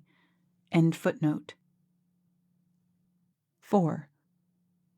This body, says Dadu, is a cage, and the mind is the parrot within. Learning only the name of God, truly wise did it become. 5. With happiness and bliss within, there is happiness and bliss in all places. Without happiness and bliss within, none was seen to be happy. 6. The treasure that is nowhere to be found, that treasure is within everyone. But without paying a high price, none can take it, says Dadu. 7. There are two hearts within the self, one of earth and the other of light. Within the earthly heart, nothing is seen, but within the lustrous one, the Lord is revealed. 8. Poison and nectar dwell within oneself, but rarely does one know it. Whosoever ate the poison died. Immortality is attained by drinking the nectar. Shabad. The Venerable Lord is ever present. God is nearby, not far off. Effacing egotism, enter the palace. Why search for him far away? Be not covetous, and do away with your anger. The Lord cannot then be away from you. One who has abandoned duality and refrains from falsehood, he alone sees the Lord within his mind. Diligently does he kill all the 5 enemies, reflects and sees then the Lord nearby, says Dadu. Footnote: 5 enemies: lust, anger, greed, attachment, and pride. End footnote. Nothing to fear. The all-knowing, almighty Lord is always within us. He knows all our needs and is constantly taking care of us. With this realization and faith, lovers of God have no worries at all. Couplets. 1. The perfect fulfiller is close by. He is not far off, O foolish one. He knows all, O deluded one, and prompt he is in giving. 2. God is concerned for us, O Dadu. The Almighty One knows all. Turn to God, O Dadu, and worry not. 3. He who supplied nourishment to the embryo inverted in the womb and protected the tenderly formed body in the fire of the womb, that almighty companion keeps company with you amidst danger and dread. Hold steadfastly to that beloved, O valiant mind, and forsake him not. Footnote: fire of the womb. In the Indian tradition, the embryo is said to suffer, hanging upside down in the womb with the pain of the inner heat that helps to form its bones. The soul, earnestly prays to the Lord to protect it from this suffering, and makes the pledge that it will never forget the Lord after it is born in the world. End footnote. 4. The provider stands ready with provisions, and readily does he provide. The perfect fulfiller is close by, ever present within us. Chapter 3. Necessity of a Living Master. Guru and God are one. The true saint is wholly merged in God. God can be realized only through him, and he can be found only through God's grace. A true devotee, fully immersed in divine love, is one and the same as God. Like water mixed with milk, or salt dissolved in water. An eternal dweller of the ocean of divine bliss, a living manifestation of God's name, the saint comes to the world only on a mission of mercy, to save others. Couplets. 1. Where there is God, there is the saint. Where there is the saint, there is God. The two are together, O Dadu. Interpenetrating each other, they rest in perfect communion. 2. Thus should you find God and the saint, O Dadu, the inaccessible goals of contemplation. God is found through the company of the saint, and the saint through the grace of God. 3. Giving up the blemishes of the mind, establish contact with the name of God. See then within your own heart, O Dadu, the vision of both God and the saint. 4. The saint is merged in God, and God pervades all. The two are unified, O Dadu. How can they be separated? 5. When the servant belongs to the Lord, then all belongs to the servant. Having merged in the Lord, O Dadu, the servant has become like the Lord. 6. Wheresoever is the servant, there is seated the Lord. While the servant is engaged in service, the Lord is doing it all. None know it, O Dadu. 7. The servant has brought the Lord under his control, and he has entrusted the entire family unto him. The Lord then serves in the court of the servant, O Dadu. Footnote.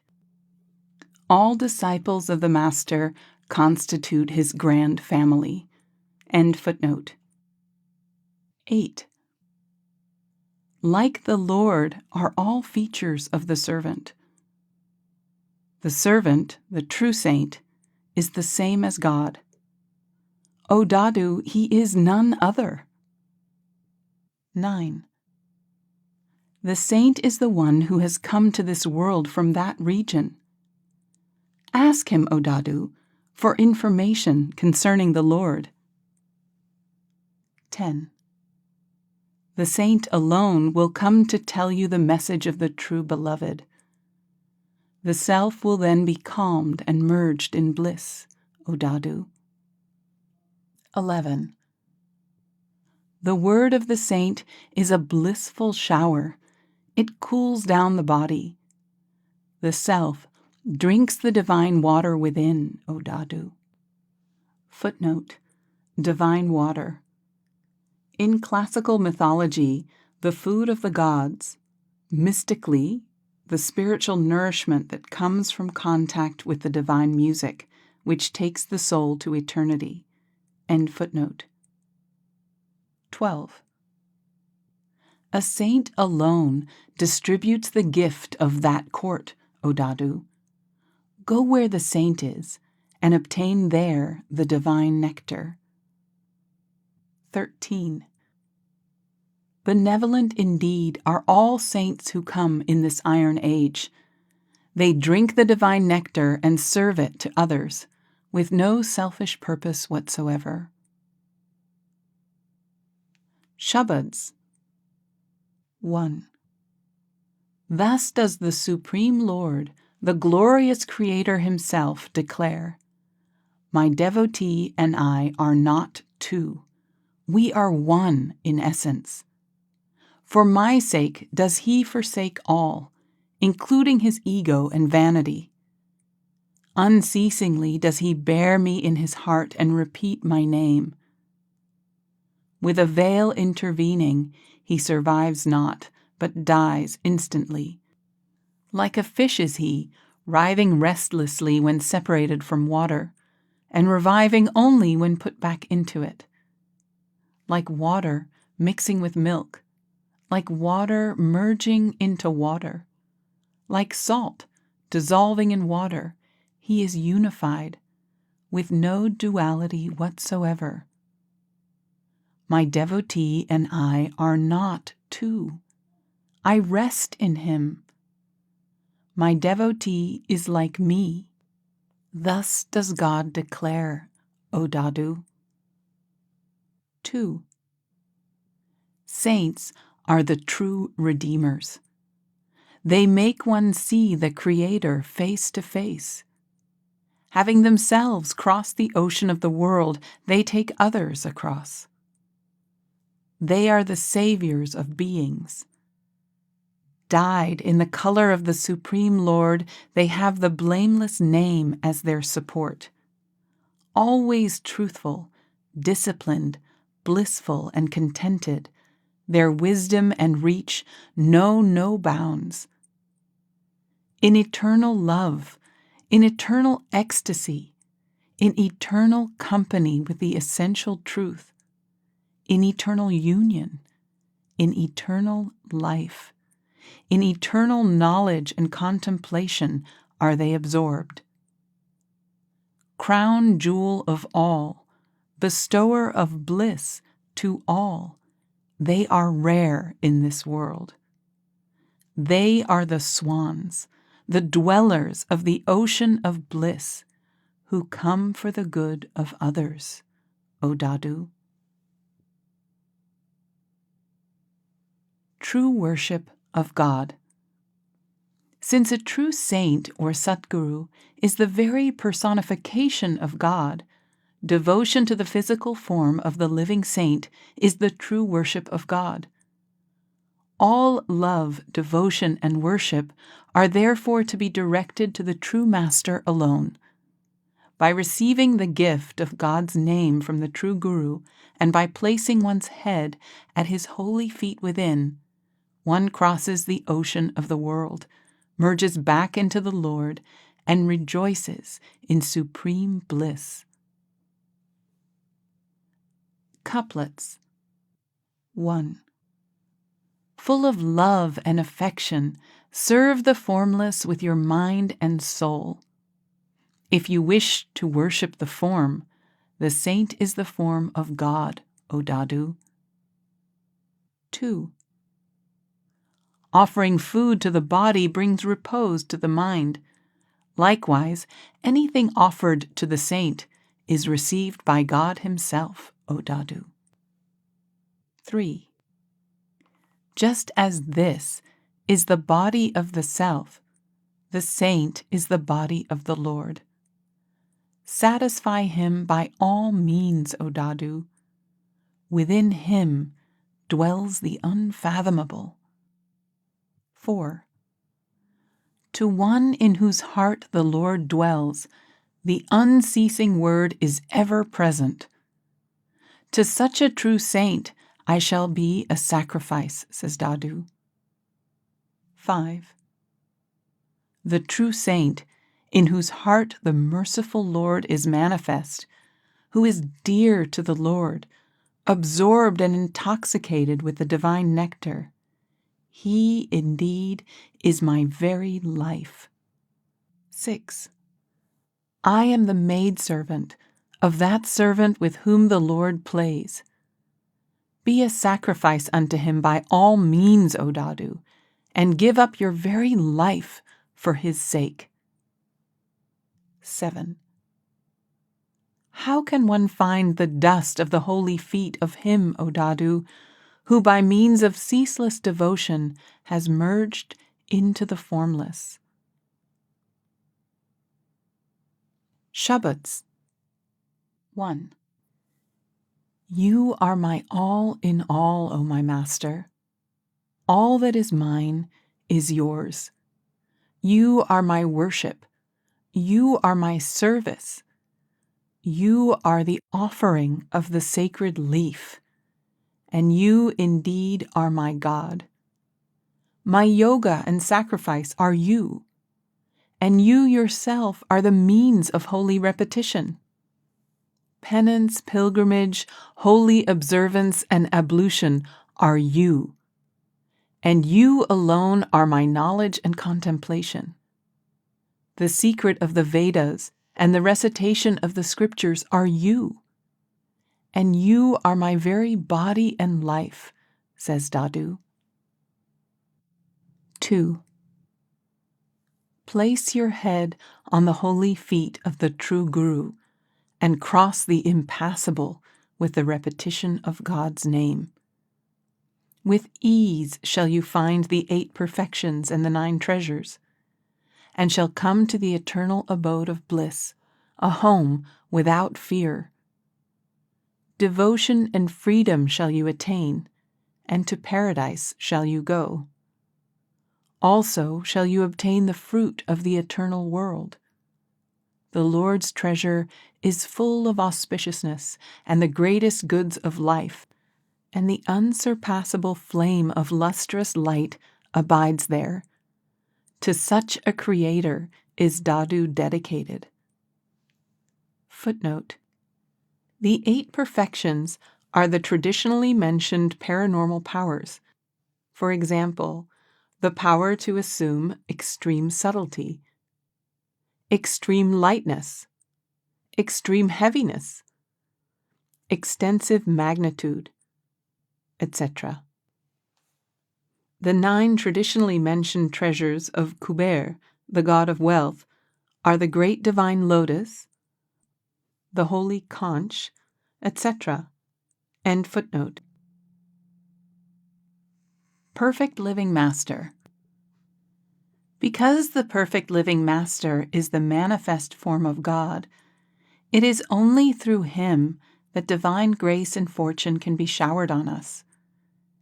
He alone, by connecting us to the audible life current, can cleanse all our impurities, remove all hindrances of the negative power, open our inner eyes and ears, take us safely to the other shore, and show us God face to face. Footnote: Audible life current.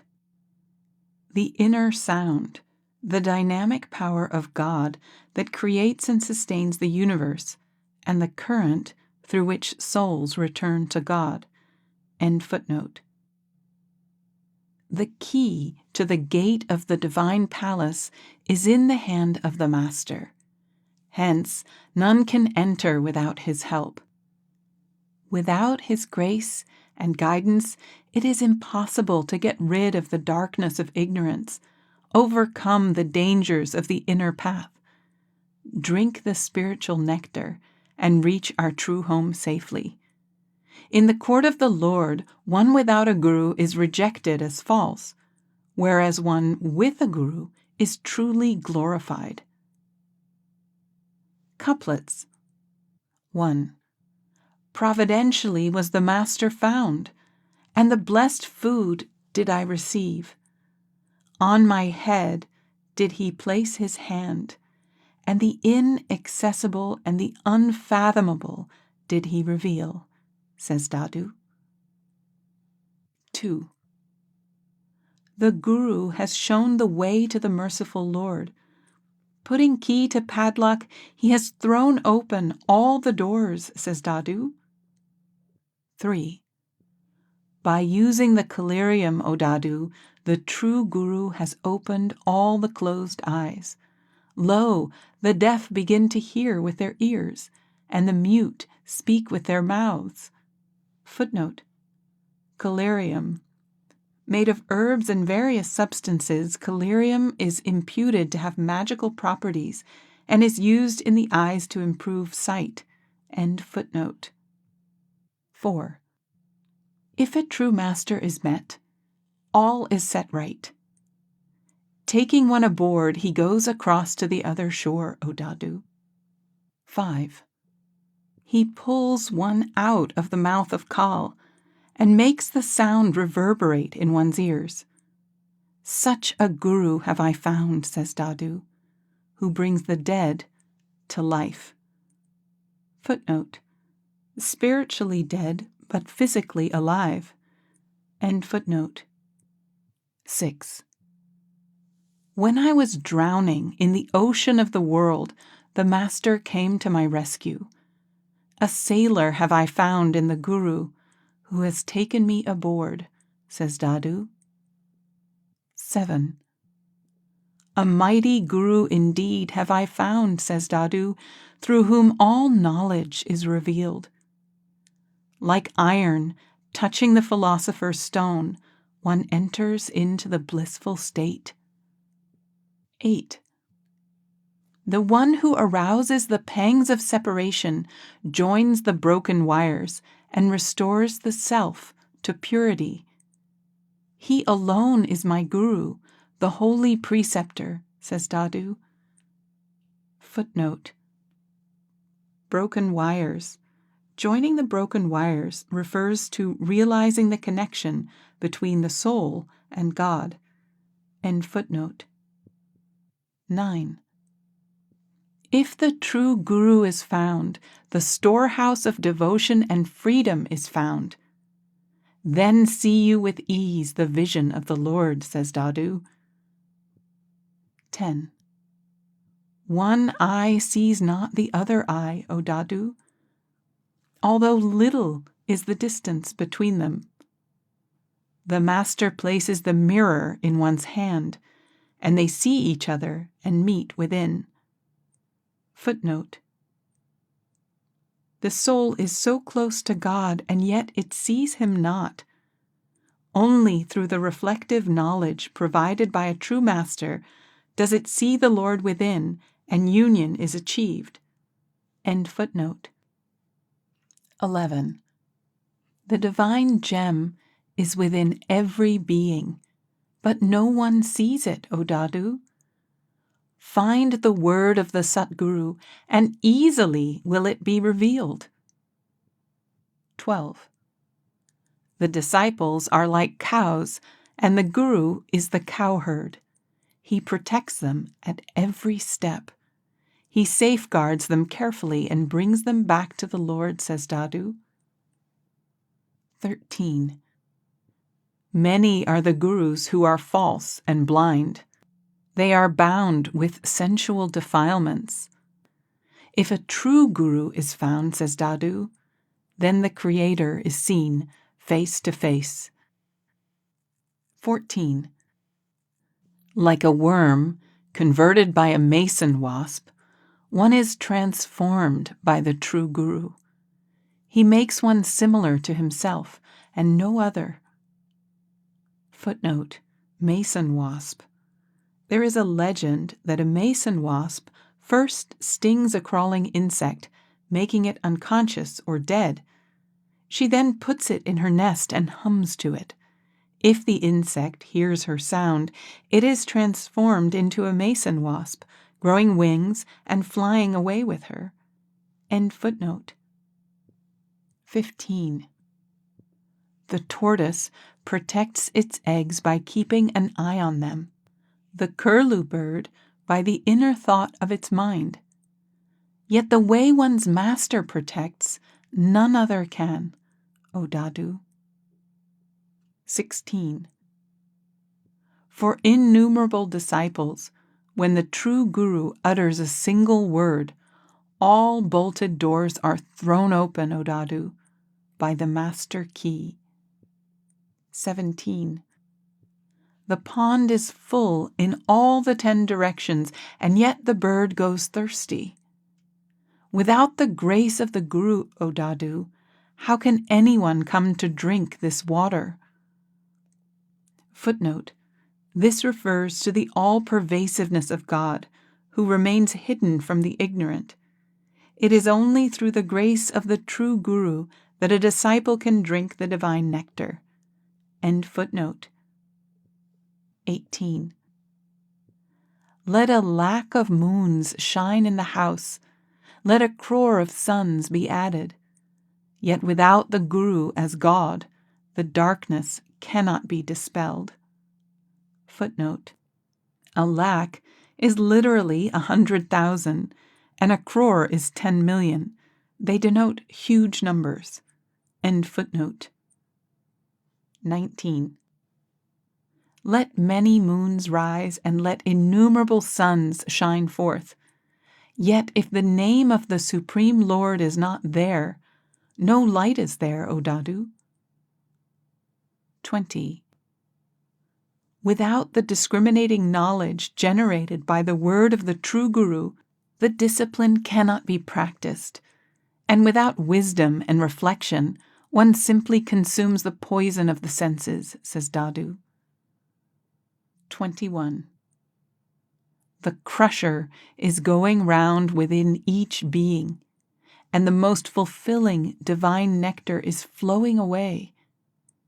Yet without the wisdom of the Guru, one consumes only the poison of the senses, says Dadu. Footnote: the crusher, kolu, is a traditional Indian implement for extracting oil from oil seeds. As it operates, a harmonious sound is produced and oil drips down. End footnote. 22. Let no disciple go his own way, transgressing the word of the true Guru.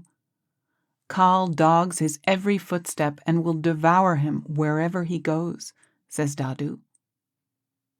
23. If a disciple does whatever the true Guru says, everything will be accomplished, O Dadu. He will attain the refuge of the eternal abode, and Kal cannot touch him. 24. Many have become immortal in this iron age through the wisdom of the Guru. Many die again and again without the wisdom of the Guru, O Dadu. 25. If you are truly obedient to the Guru, O holy practitioner, then dive into the truth intently. Equip yourself with the weapon of the Guru's wisdom and kill Kal, says Dadu. 26. A distinction is made between one with a Guru and one without a Guru. Thus do all saints declare. In the court of the Lord, one with a Guru is proved true, whereas one without a Guru is found false. 27. One with a Guru observes truth and discipline, and the Creator appears to him face to face. One without a Guru is greedy and covetous, and he is engrossed in sensual defilements, says Dadu. 28. Working through the body of the true Guru, the Lord does all good. He pulls us out from the mouth of Kal, but the ungrateful one pays him no heed. 29. Taking the covering of a true Guru, the Lord does all good. Within our very sight he redeems, but the ungrateful one imbibes no virtue. 30. Divine wealth has the true Guru provided, and he imparts a noble teaching. Through thought, word, and deed, let one rejoice in it and digest it. Shabads. 1. Such a one, O friend, is called the true Guru, from whom devotion and liberation are obtained. unchangeable, immortal, and indestructible is he. And the 8 perfections and 9 treasures are his maidservants. Such a Lord is the true Guru, that the 4 objectives of life does he offer. Intoxicated with the great nectar of immortality, he is the giver of the immortal and fearless state. The true Guru redeems the 3 worlds and takes Dadu to the other shore. Footnote: Virtue, wealth, happiness, and liberation are said to be the 4 objectives of life. End footnote. 2. My Guru destroys and creates, O friend. Of such a one I am the servant. He transforms the body into gold, and molds and remolds it to purity. He reveals the face in the mirror and unites the self directly with the beloved. Once the true Guru cleans, one never catches dirt again. By turning the mind away from sensuality does he purify. By holding one's hand, O Dadu, he saves. Chapter 4. Importance of Satsang. Influence of company. In the company of unholy worldlings, we lose love and devotion for God along with our spiritual qualities. Whereas in the company of devotees or saints, we develop love, devotion, and spiritual wisdom, and enjoy the fruit of divine bliss. To increase love and devotion for God, and to wash off the impurities of the mind, are the basic functions of satsang. Couplets. 1. Something becomes sweet when mixed with sugar. It becomes salty when mixed with salt. Such is the nature of humankind, O Dadu. This is our trait indeed. 2. In the company of the unholy, a barrier is created, and the taste of piety and devotion disappears. In the company of the holy, bliss is generated, and one overflows with joy. 3. If the company of the Holy One is obtained, it bears the divine fruit of immortality. But if the company of the unholy is obtained, it yields the fruit of poison, says Dadu. 4. In the assembly of a saint, noble thoughts arise, whereas by sitting in the assembly of worldlings, knowledge parts company with the body, O Dadu. 5. The company which does not arouse piety and devotion, wherein the Lord is not talked about, whereby blemishes of sensuality are not shaken off, by what measure can that be called satsang? Means to God realization. Saints are like the philosopher's stone. Their presence and company transform even the most karma-laden soul. In the company of saints, one is dyed in the ever-increasing and never-fading color of divine love, which leads to the cessation of all suffering and the attainment of the highest bliss. The satsang of a saint is never in vain, but such an invaluable privilege is not obtained without the grace of God. Couplets. 1. A saint is a veritable ship in the ocean of the world. Whosoever sits in his company is saved, O Dadu. 2. A saint in this world is the cool fragrance of sandalwood. Whosoever comes near him is saved, O Dadu. 3. A saint in this world is the manifest philosopher's stone and the wish-granting divine cow. Whosoever comes in contact with him is saved, O Dadu. Footnote. The wish-granting cow of heaven can give whatever its owner desires. She appeared on earth as one of the many precious things that were brought to light through the churning of the ocean of milk by gods and demons. End footnote. 4. A saint showers the divine nectar through his immortal words. By obtaining a glimpse of him, the threefold misery leaves the body, O Dadu. Footnote: threefold misery. Misery is said to be threefold, caused by, first, intrinsic bodily or mental conditions, such as the predominance of bile, phlegm, desire, or anger. Second, extrinsic, natural influences such as other people, beasts, birds, or inanimate objects. Or third, extrinsic supernatural phenomena. End footnote. 5. The highest abode is nearby, O Dadu, if one is in the company of a saint. It can be found with ease. Never does his company go in vain. 6. If you keep the company of a saint, the highest abode is close by, O Dadu. It can be found with ease, and dyed are the body and mind in the divine hue. 7. When a saint is found, a longing for God arises in the heart. But the company of a saint is obtained only when God showers his grace, O Dadu. 8.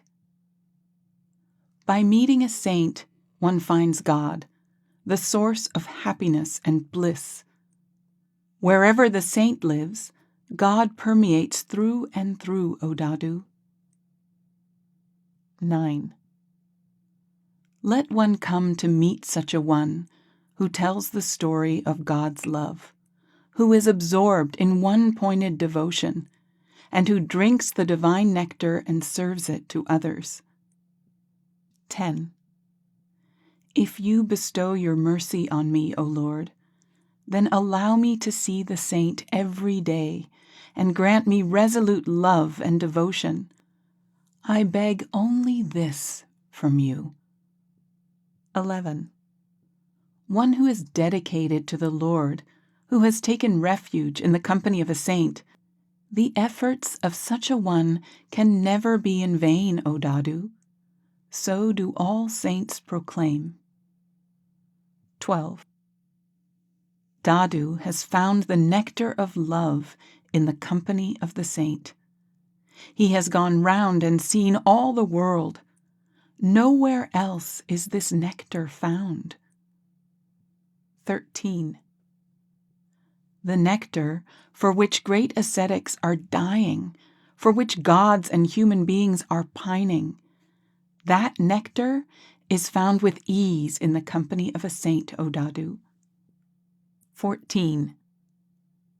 Even by having recourse to 10 million means, one cannot attain perfection without the company of a saint. Without a master, a saint, one can never be purified, O Dadu. 15. Neither in heaven, nor near the moon, nor near sandalwood is this mind cooled down. Cool it down in the company of a saint, O Dadu. 16. The one whose mind is filled with the wealth of God, the fabulous, wish-granting gem, whose heart is full of immortal nectar, who is an ocean of jewels, precious stones, rubies, pearls, and diamonds, who has completely conquered the mind. He indeed is a mighty warrior. By a glance from him, O Dadu, all works are accomplished. 17. Unto him who is absorbed in God, I shall be a sacrifice. Surrender yourself to him, O Dadu, who is dedicated to the name of God. 18. If the soul, burning in flames, goes to a saint, a veritable pond, it drinks the divine nectar and merges in bliss, says Dadu. 19. all are veritably dead, O Dadu. Think them alive only when a saint comes to sprinkle the water of immortality on them. 20. The question is asked, all are included among the dead. How can they be brought to life? The answer is given, only when a saint comes and makes them drink the nectar of love, says Dadu. 21. Forsake not God, O foolish one. Forsake the world, says Dadu.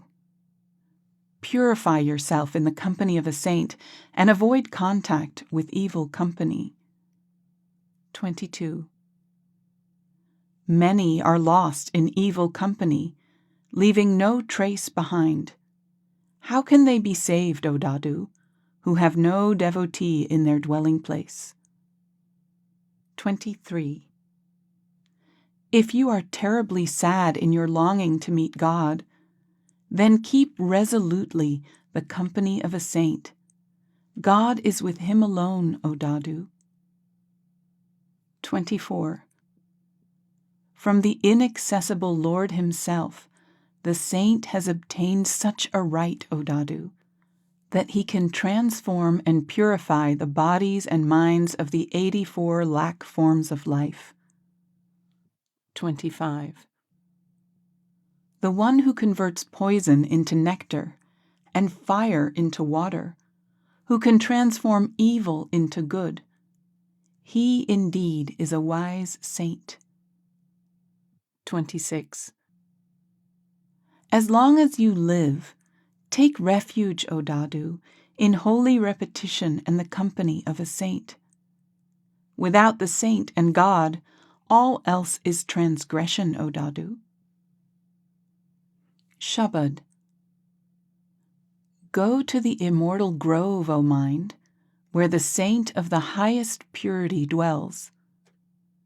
In the saint you shall find the fruit of the ineffable name, the inaccessible and unfathomable, the very life-breath and source of sustenance. The shade there is cooling and soothing to the body, and the holy feet of the saint is the pond of pure water. During all the months does that grove bear fruit, and the fruit is always lovely. Varied are the melodies, sound, and light of the place. Dwelling there, many have attained immortality. Go there, O Dadu. Therein lies wisdom. The ignorant. Those who are ignorant and misguided fail to avail themselves of the invaluable gifts of Satsang. In return for the good done to them by the benevolent saint, they try to insult and harm him. Couplets. 1.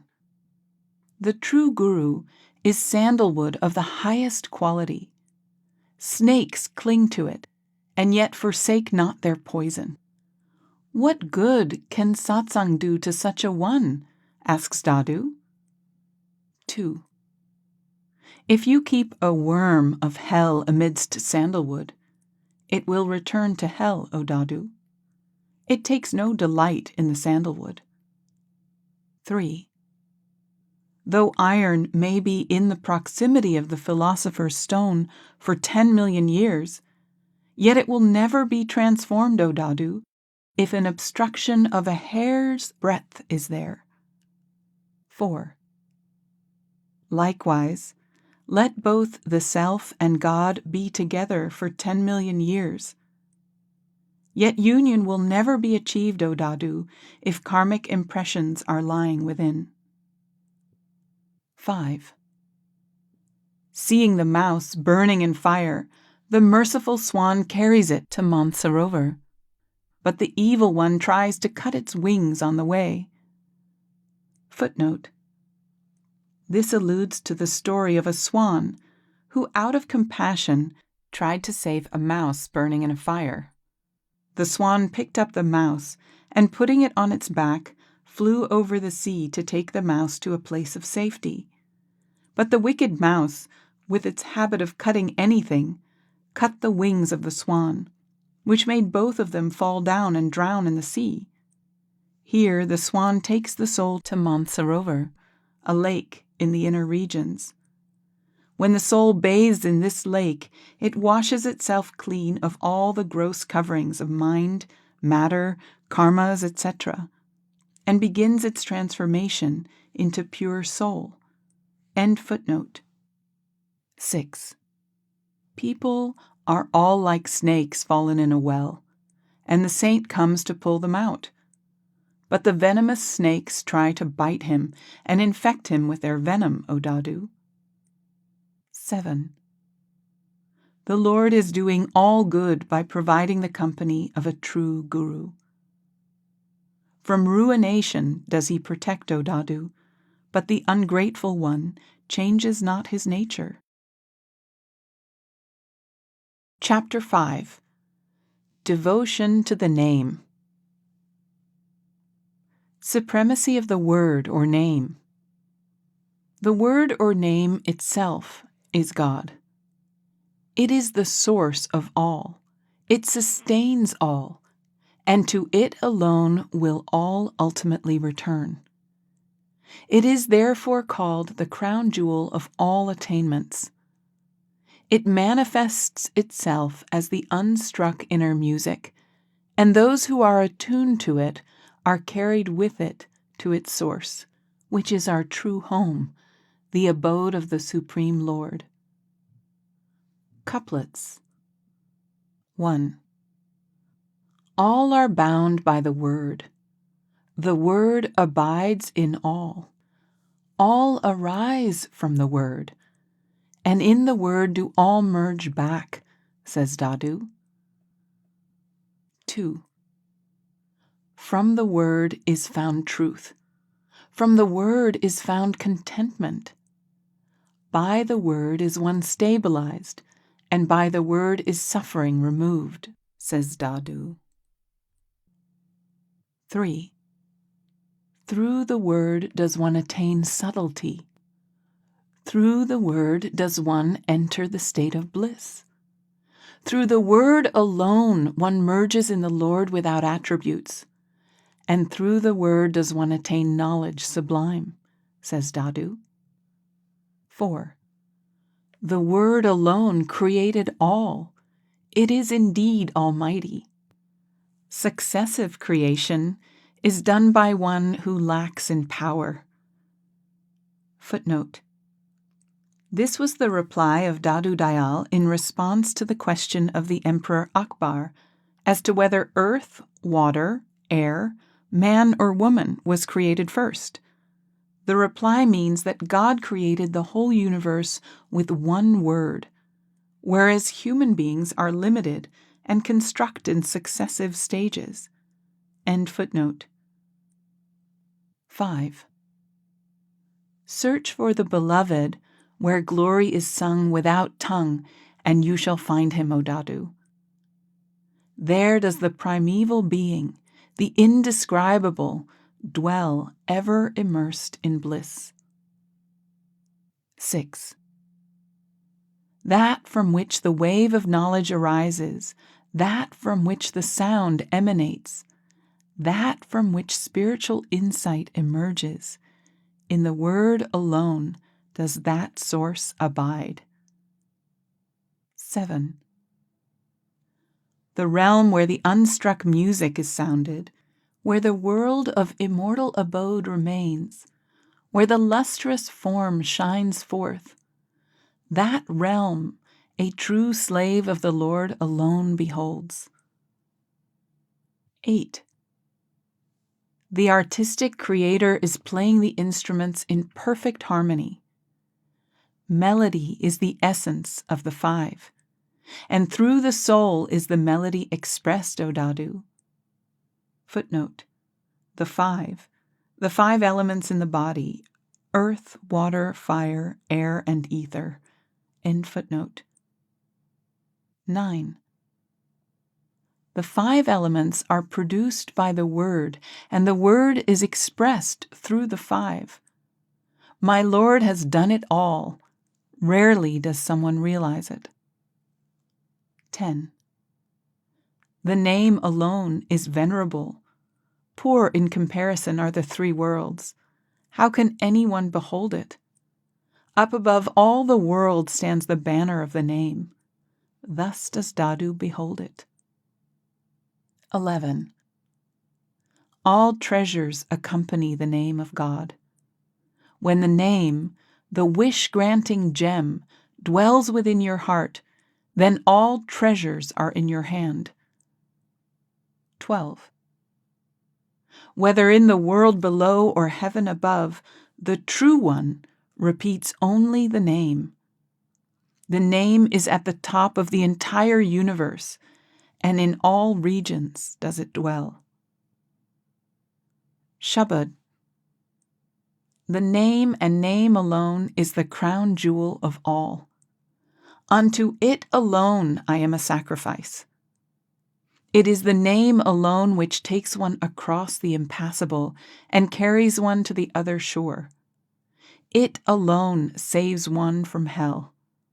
It is the Redeemer from the ocean of the world, and it is purity supreme. It reveals the radiance, merges one into its luster, and awakens the light. Dadu is intoxicated with the name, the bestower of all bliss. In its immortal nectar is he immersed. Marvels of devotion to the name. Devotion to the name is the only effective antidote for the ills of mind and maya. It washes all blemishes of the mind and takes one to the eternal abode of the Lord. It contains the divine nectar, just as milk contains ghee. A true disciple vigorously churns the nectar out with the discipline of the master. He alone is a brave warrior. The coward runs away from it. The soul is compared to an immortal vine which grows with the living water or spiritual nectar obtained from the name bestowed by the Master. With God, the eternal tree, as its support, it bears the fruit of immortality. By means of the name alone, one can rise above the limitations of the body, senses, and mind, overcome the negative power, remove all fears, and attain union with God. There is no other way to dispel the darkness of ignorance, acquire spiritual wisdom, and liquidate deep-rooted karmas. Worship, charity, penance, pilgrimage, the Vedas, the Puranas, and other scriptures are all contained in the name.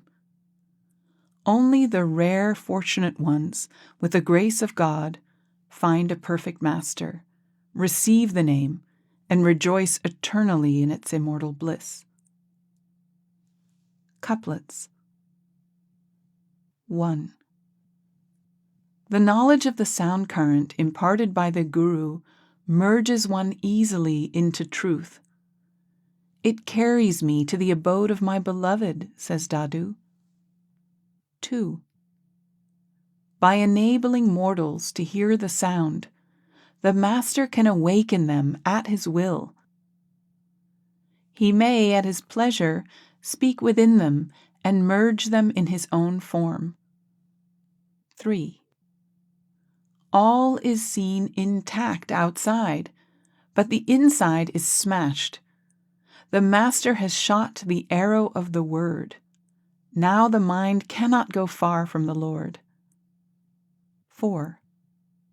The Master has shot the arrows of the Word, aiming carefully at the right spots. God alone remains. Nothing else comes to the mind. 5. The arrows of the sound aimed by a true Guru go far in different directions. Whosoever is smitten is saved, O Dadu. The sleeping one is awakened. 6. The word is milk, the divine nectar is ghee, and the saint is the one who churns it out. Extract the nectar, O Dadu, by practicing the discipline of obedience to the Guru. 7. The ghee is permeating milk. It pervades all its parts. Many are there who talk, but different are those who extract it. 8. The cow contains the ghee within her, yet weak does she grow day by day. No wisdom is there in the animal. She never churned and ate.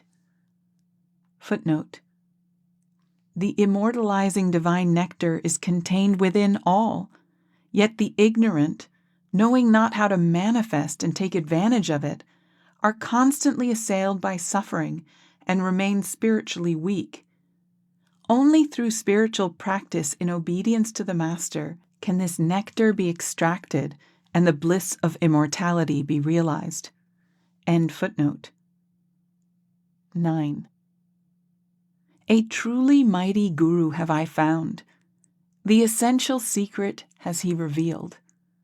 I churn within and eat the ghee, and very strong and mighty have I become, says Dadu. 10. The one who applies himself deeply to the Word is unified with the Lord and becomes wholly one with him. Only the brave ones stick firm-footed in this fight. The cowards run for their lives, says Dadu. 11. Within the Word is divine wealth. Whosoever takes it with discrimination, he knows not defeat, O Dadu, and never again does he come back to this world. 12. God is the mighty tree, the support on which the vine of the soul, the inmost essence, spreads. The vine bears the immortal fruit when a saint waters it, O Dadu. 13. The immortal vine is the soul. When planted in the sea, it withers away due to the salt, and bears not the immortal fruit. Footnote: salt, the senses, sea, the world. End footnote. 14. The vine is of a very high quality. Plant it in good soil, irrigate it with good water, and eat the immortal fruit, O Dadu. 15. Control the mind by attuning it to the Shabad of the saint, O Dadu. How can it be controlled without the Shabad of the saint? It will at once be scattered. 16. The question is asked, how are hunger and thirst forgotten? How are cold and heat transcended? How are the qualities of the body forsaken? Explain all this to me, O Satguru. 17. The answer is given. Withdrawing the mind within, bring it to its true center. Then will one forsake bodily qualities, and all else will be forgotten, says Dadu. 18. It is the name that enables one to forsake bodily qualities and rise above the limitations of individuality. When detached from the name, one is attached to the world again, O Dadu. 19. Day by day one becomes absorbed in God. Day by day the attraction increases. Day by day one drinks the divine nectar. And day by day the body becomes lustrous, O Dadu. 20. The body rests in the world and the self ascends to God. The fetters of kal and torments of misery affect him not at all, O Dadu. 21. Grant me the true name, O Lord, so that the fetters of kal may be destroyed. Fearless then does one become, and kal can consume him no more, O Dadu. 22. The sins of all the world are incurred by forsaking the name. Take refuge in God, O Dadu, and all of them can be washed off. 23. The moment you forsake God, Kal pounces upon you, O Dadu. A sword hangs over your head and you are caught in the snare of death. 24. Listen, O people, delusion and darkness cannot be dispelled by any other means. Make a lamp of the name, and easily will they be removed, O Dadu. 25. Destroy delusion, O mind, by means of the name of God and the word bestowed by the Guru. The mind is then united with the One, untouched by karmas. Liquidate thereby your karmas, O Dadu. 26. If the mind stays with the name of the Supreme Lord even for a moment, O Dadu, all its karmas will be destroyed then and there, within the twinkling of an eye. 27. But for the name of God alone, the self cannot be freed from burning. Employing various other means, many were doomed to death, O Dadu. 28. Only the aspirants who fill their pots with drops of celestial melody survive. How can they die, O Dadu? They drink the divine nectar. Shabads. 1. Sweet indeed is the name of God, O friend. Nothing is good without his name. Repeat only God's name. Ever pure, only this nectar is indestructible, undecaying, and indivisible. Within your mind, stick firmly to this source and see how it looks. Sweet indeed is this divine drink, the great nectar of immortality. One who drinks it becomes immortal and matchless. He is absorbed and intoxicated with love, and eternally does he live in this state. Nothing else is like it. Use the collyrium of the Guru, and you shall see. Great is my good fortune, O Dadu. Only a wise servant of God can understand. 2. My life is for the sake of your name, O Lord. All my means are nothing but your true name. Your name alone is my charity, virtue, penance, and pilgrimage.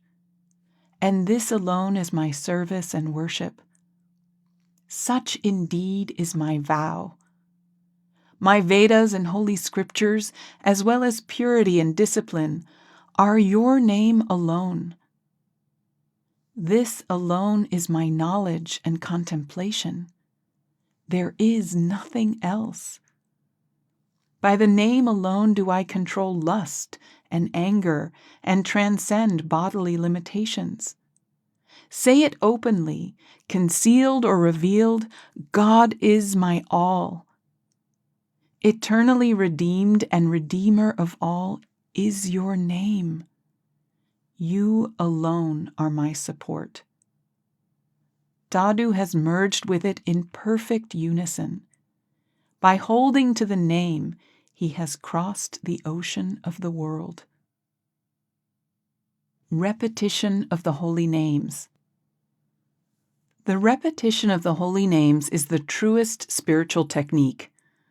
An uninterrupted inner repetition of the holy names given by the living master has to be practiced daily with love, devotion, and one-pointed attention. Footnote: Holy names.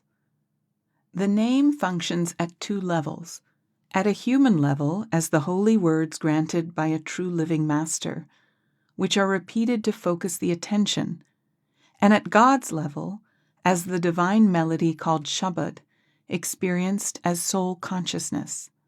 End footnote. One thereby transcends one's body and is transported to the realms of light. The repetition develops into an ongoing, spontaneous process, and one catches the unceasing inner music, which takes him to its source and reveals God face to face. One is therefore exhorted to search daily for the source of this unstruck music. Whatever one does, and wherever one happens to be, he is asked to be a sacrifice unto his name, and to have ardent longing to behold him and hear his voice. Couplets. 1. From within, the indwelling Lord himself tells me, the repetition of my name alone is true, all else is delusion. 2. The name, the essential truth of the three worlds, alone is efficacious, O Dadu. With discrimination, repeat it exclusively day and night, O mind. 3. At every breath be devoted to it, and your beloved will meet you one day. Repetition is the path leading to bliss.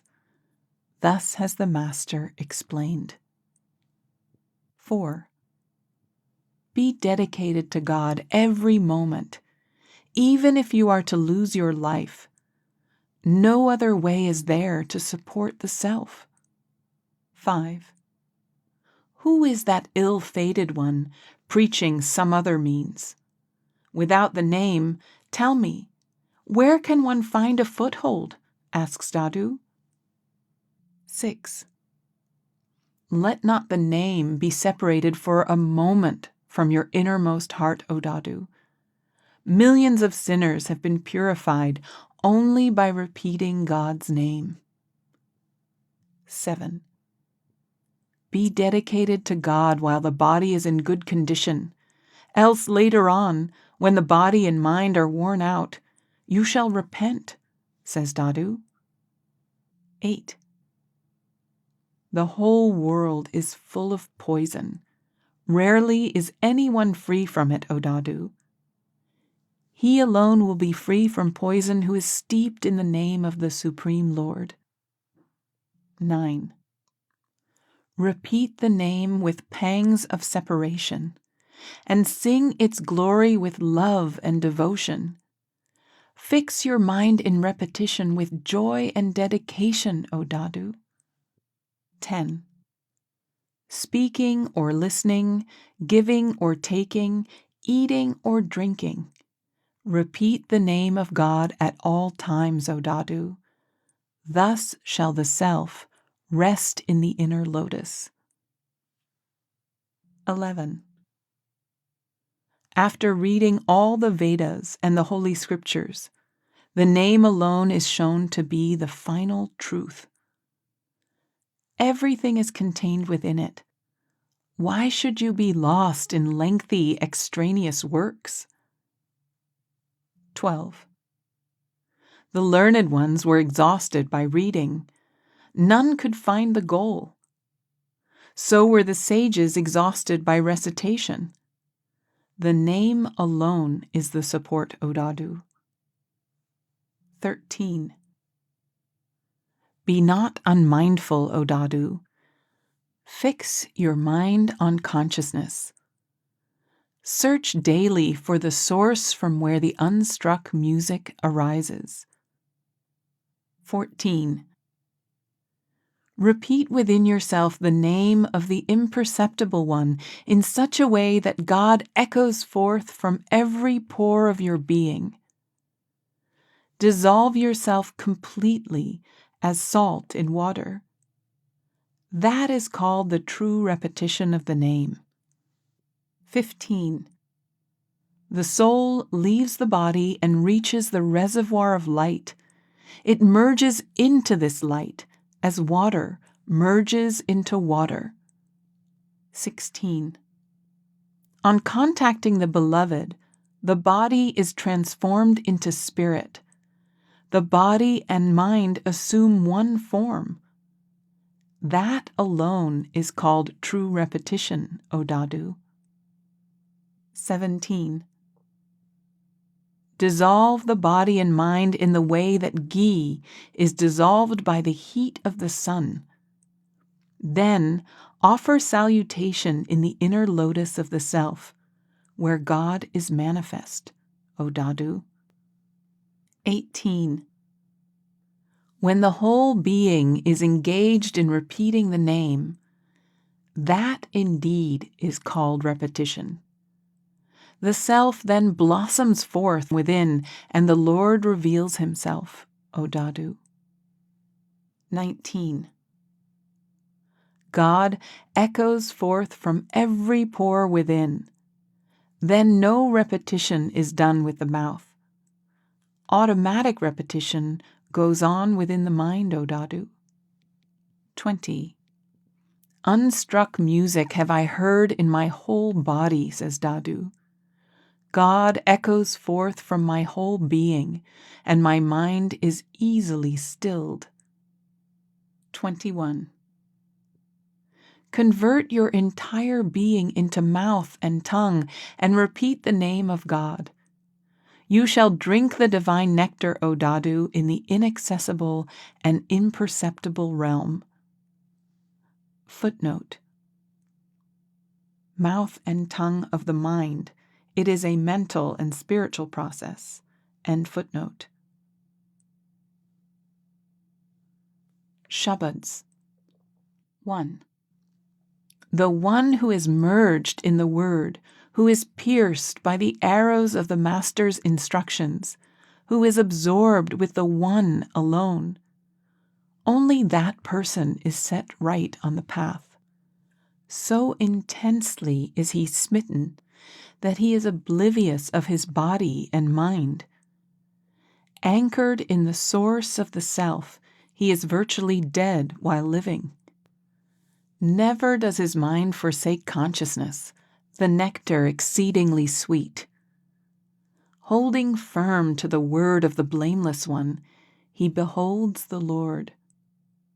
One is saved by a single word. Hearing it, he is easily awakened. Smitten by the arrow in his heart, he is absorbed in the One within. Being thus merged in the Word, he is ever in the presence of the Lord. Within one's very sight, such a one attains perfection, O Dadu. He is united with the indestructible. 2. In whatever place I happen to live, I shall sacrifice myself to your name. To your words I sacrifice myself. I forgo my life for your look. A sacrifice am I to your form. Again and again I offer myself as a sacrifice to it. What splendor is your radiance! All is illumined by your glorious light. O my dear one, you are my beloved. What is there to say of your luster? Why should one not attain this purity? Dadu is a sacrifice to you again and again. Come, O my beloved. Chapter 6. True Love. Nature of true love. God is love through and through. Divine love alone is true love and is unbounded, like God himself. Such a love knows no duality. The lover merges his identity completely in the beloved. As the love deepens, the yearning of the lover increasingly intensifies. A true lover never finds satisfaction with the glamour of any of the intermediary celestial abodes. Nothing short of his beloved can satisfy him. A complete, one-pointed absorption in the Lord, unruffled by the agitations of the senses and the mind, is the essential mark of deep love, which finds consummation in perfect union with the Lord. The experience of such a union is wondrous. A true lover constantly drinks the nectar of this divine love in an ever-increasing blissful ecstasy, yet he makes no outer display at all. Couplets. 1. God belongs to the caste of love. Love is dear to him. Love is his body, and love alone is his color. Boundless as God is, so is his devotion unfathomable. These two have no limits, O Dadu. So do all saints proclaim. Footnote. This was the reply of Dadu Dayal in response to the question of the Emperor Akbar regarding the caste, color, body, and liking of God. End footnote. 2. Beyond qualities as God is, so is devotion of the Blameless One. Know it as such, O Dadu. These two have no limits. Saints, as authorities, declare it. 3. For one whose devotion is undivided, there is only one state and no other. Forgetting his own ego, as well as all others, he remains absorbed in the one, O Dadu. 4. You wish to play the game of love while immersed in the world. No room is there for two, O Dadu. One flower imbibes not the fragrance of another. Footnote. None can combine sensuality with spirituality. End footnote. 5. Where God is, there I am not. Where I am, there God is not. Narrow indeed is the palace. It has no place for two, O Dadu. 6. When I am not, the one is there. When I come in, duality appears. When the veil of I and you was removed, it became as it was, says Dadu. 7. When the heart merges into the merciful one, then no difference remains, O Dadu.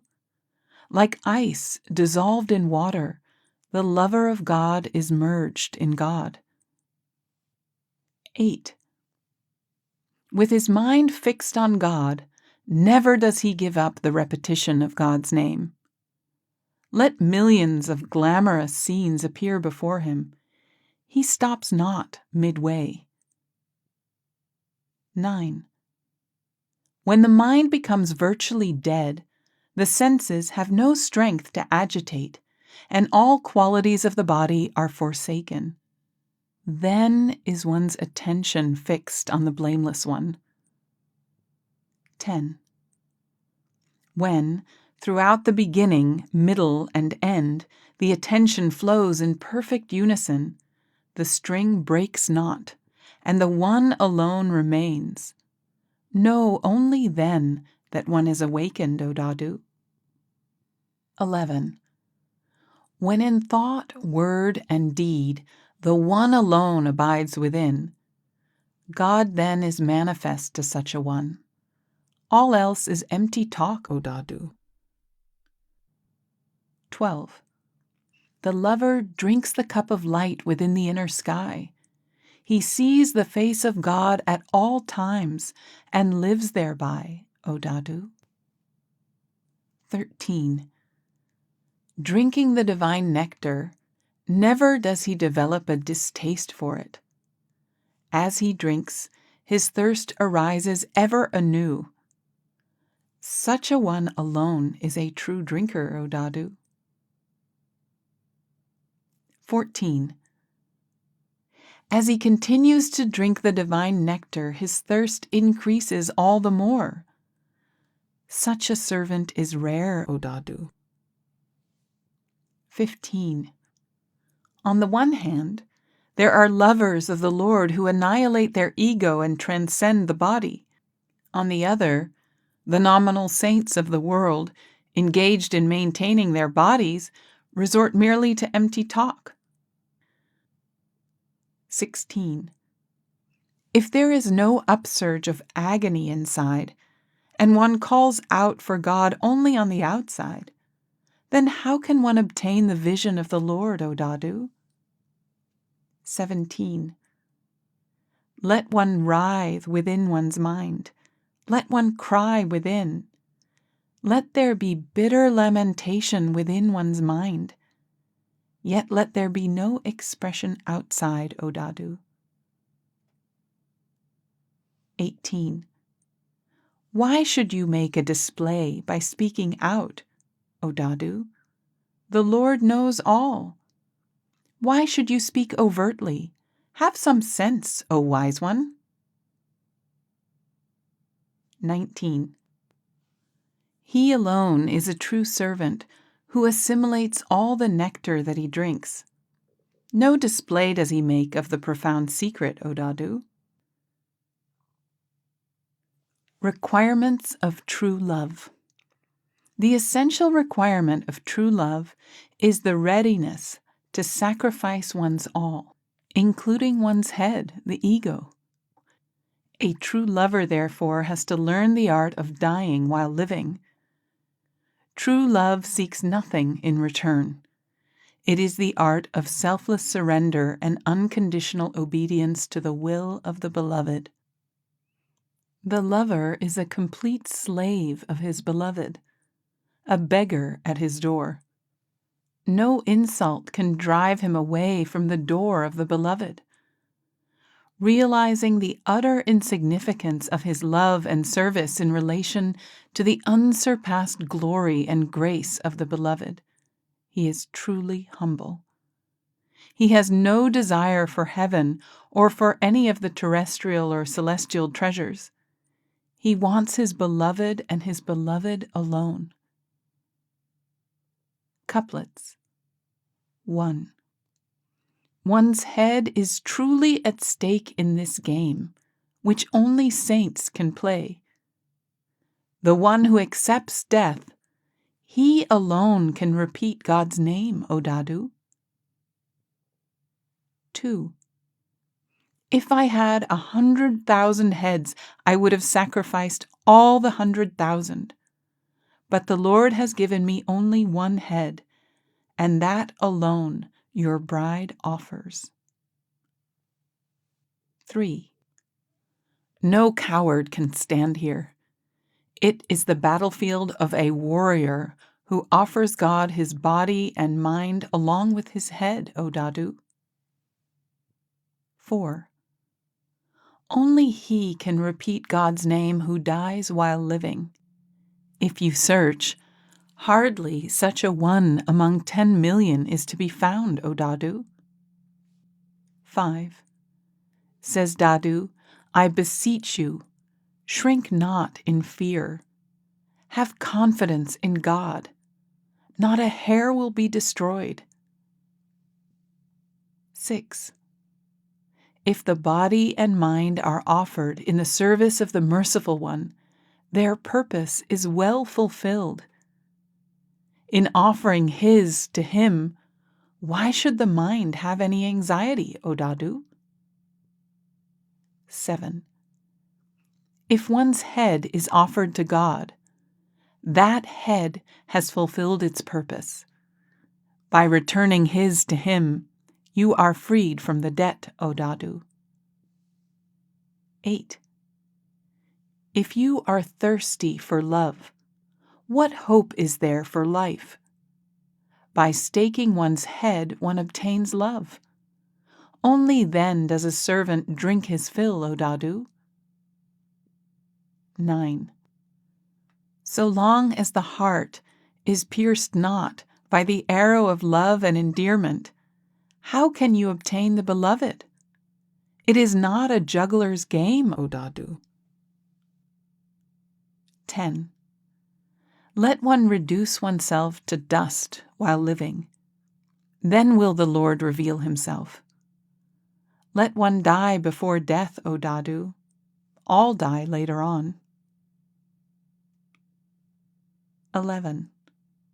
Before me stands the eye, and thereby is the Lord hidden. The beloved will be manifest, O Dadu, if this I-ness is removed. 12. Become a living corpse. Come onto the path, O Dadu. First lay down your head, then may you take a step. 13.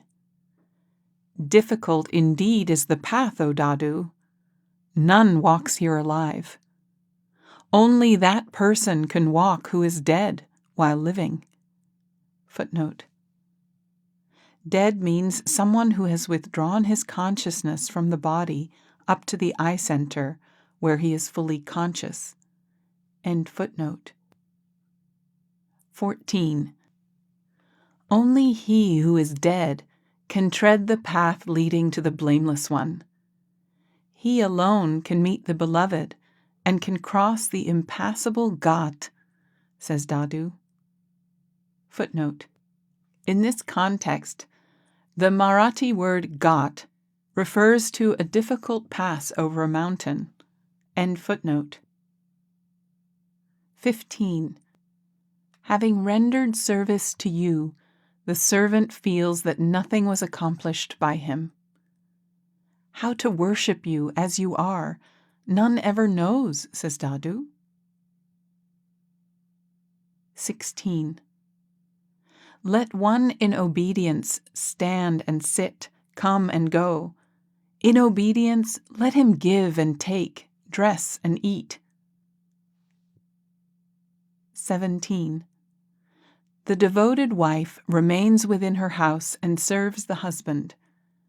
As he keeps her, so does she live. Obedience is her very nature. 18. You did what pleased your mind and transgressed his commandments. How will you show your face to your Lord, O Dadu? 19. Just as one may push a dog out 100 times, but can't drive it from the house, so does the servant of God never leave his court, O Dadu. 20. I cherish only the divine nectar in my cup of love. Give prosperity, supernatural powers, and the fruit of liberation to those who beg for them. 21. Those who serve and beg the Lord of the three worlds for worldly fruit, they are not true servants. They are playing their own game, O Dadu. 22. The deluded foolish one serves with a desire for fruit and begs for it. Such desirers of fruit are many, O Dadu. 23. Those who, dedicating body and mind, are absorbed in the Creator alone and never ask for anything, they are rare indeed, O Dadu. Shabad. Recognize the path to your beloved, O traveler, and take the route of the anguished lover in separation. One who treads as the living dead crosses the impassable ghat. Keep the Master's grace on your head and reflect on his pure teachings. Develop love and devotion with endearment, and keep the thought of the Creator always before you. Try to merge yourself into God, like water into water. Fix your mind within by following the path of the sound current. A yearning will arise. Make then an intense and anguished call. Repeat the name of your beloved day and night again and again. Watching, carefully place your foot. The path is like the edge of a sword. With care in thought, word, and deed, you shall cross to the other shore, O Dadu. Path of Love. A true lover feels the pangs of separation most bitterly, and cries pitifully for a glimpse of his beloved. His life is simply unbearable without the presence of his beloved. His state is like that of a fish without water, a rainbird without rain, or a baby without its mother's milk. In love for his beloved, he is ready to lay down his life at any moment, like a moth drawn by the lamp, or a musk deer drawn by the music of the hunter. Only a lover with such intense longing sees the beloved face to face. Couplets. 1. The anguished lover calls out for the beloved. She remains sad day and night. Writhing with thirst, she repeats the name of God, O Dadu. 2. Like a curlew chattering pitifully for her young one, the separated lover sighs and yearns day and night. For the sake of her beloved lord, her night is spent crying, O Dadu. 3. You sit close by, hear all, and yet respond not to me. If you take away my life, the blame will be on your head, reminds Dadu. 4. None is so unhappy as I in this world, says Dadu. For the sake of meeting my beloved, I cry floods of tears. 5. As long as he is not found, I am not happy. Tell me how to live this life. The one who has wounded me, he alone is my cure. 6.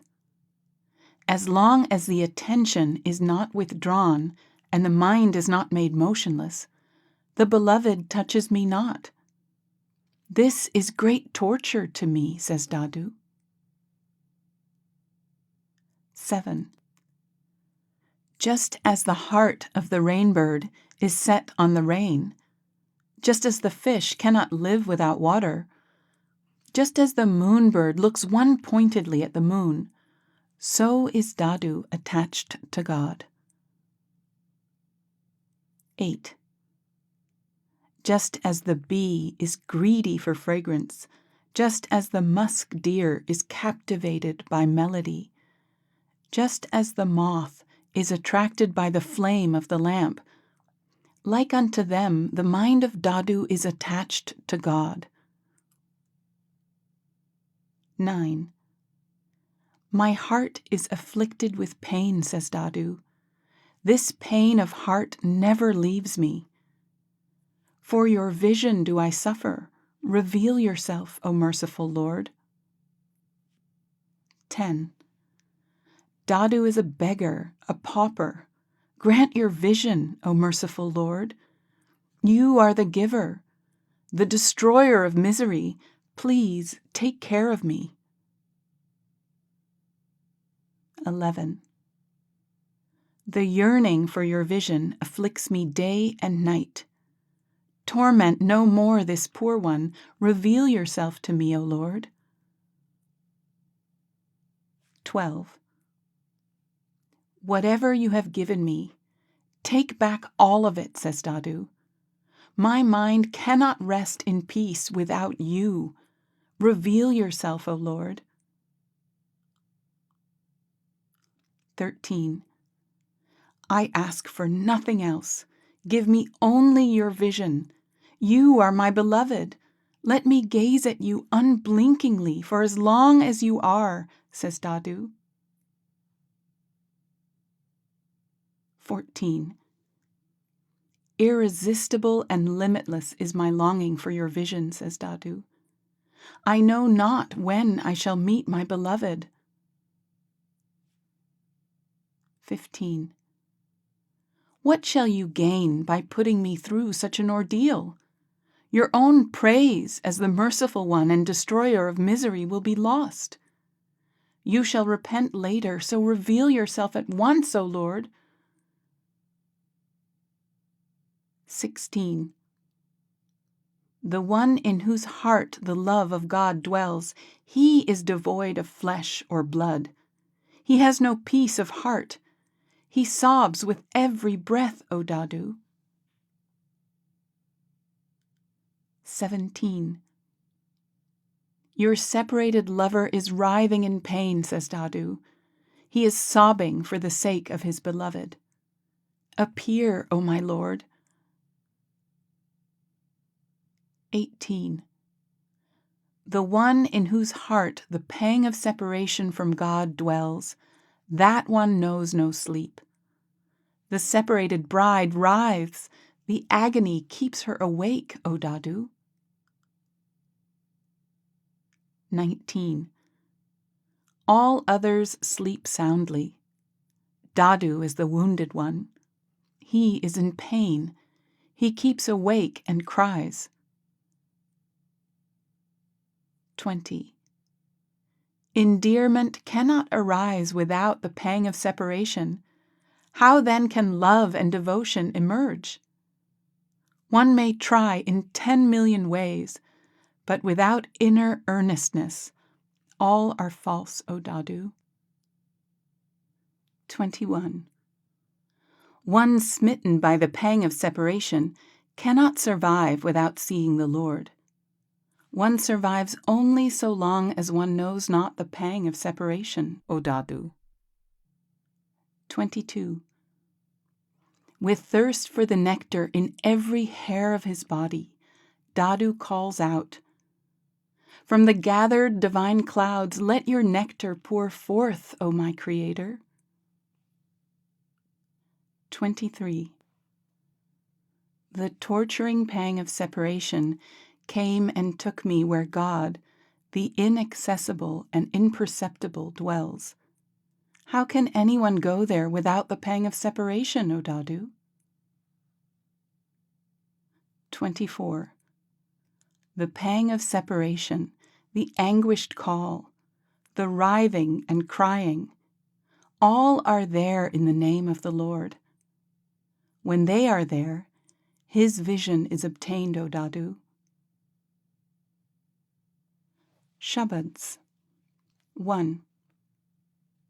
Even now, this cruel life does not part from me. A long time has passed without seeing you, O my handsome beloved.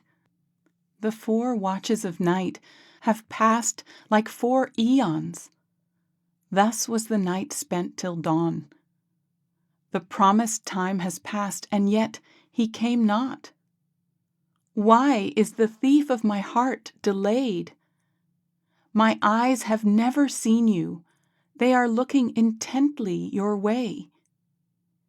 Your separated lover is as eager as the moonbird for the moon, O Dadu. 2. The anguished one earnestly calls out for her beloved in your court. Listen, O my Lord, reveal yourself within my heart. My body aches with loneliness. Listen to me. You alone can cure it. Have mercy on me, O merciful one. Meet me, O my dear beloved. My body is stricken by the sword of separation. Hundreds of wounds I bear in agony. Grant me the bliss of your company. You alone can take care of me. I am an anchorite, with my body scorched and burnt in the pangs of separation. My heart yearns for your vision. Forget me not, O my Lord. Praise Dadu. 3. Why has my dearly beloved forgotten me? You are my very life breath. Like a fish separated from water, how can I survive without you, O my Lord? When the wish-granting gem slips from his hand, one cannot but suffer. When the mother gives no milk, how can the baby drink? If a pauper's money is lost somewhere, how can he survive? Shower forth eternally, O God, the pure torrential currents of blissful nectar. and give Dadu, your slave, the cup of your love full to the brim. 4. The separated one cannot control her body. Writhing day and night for the sake of God, she thinks only of the one within. Restless for the sake of meeting the beloved, she calls out for God again and again. Inhaling or exhaling, never does she forget him, even for a moment. Here or there she looks his way. She moves sadly, looking all around with her eyes full of tears. Separated from God, burning in separation, she delights not in anything. God shoots her with the dreadful arrow of separation. She is restless with no awareness of her body. How can she survive, O Dadu, without the vision of her beloved God?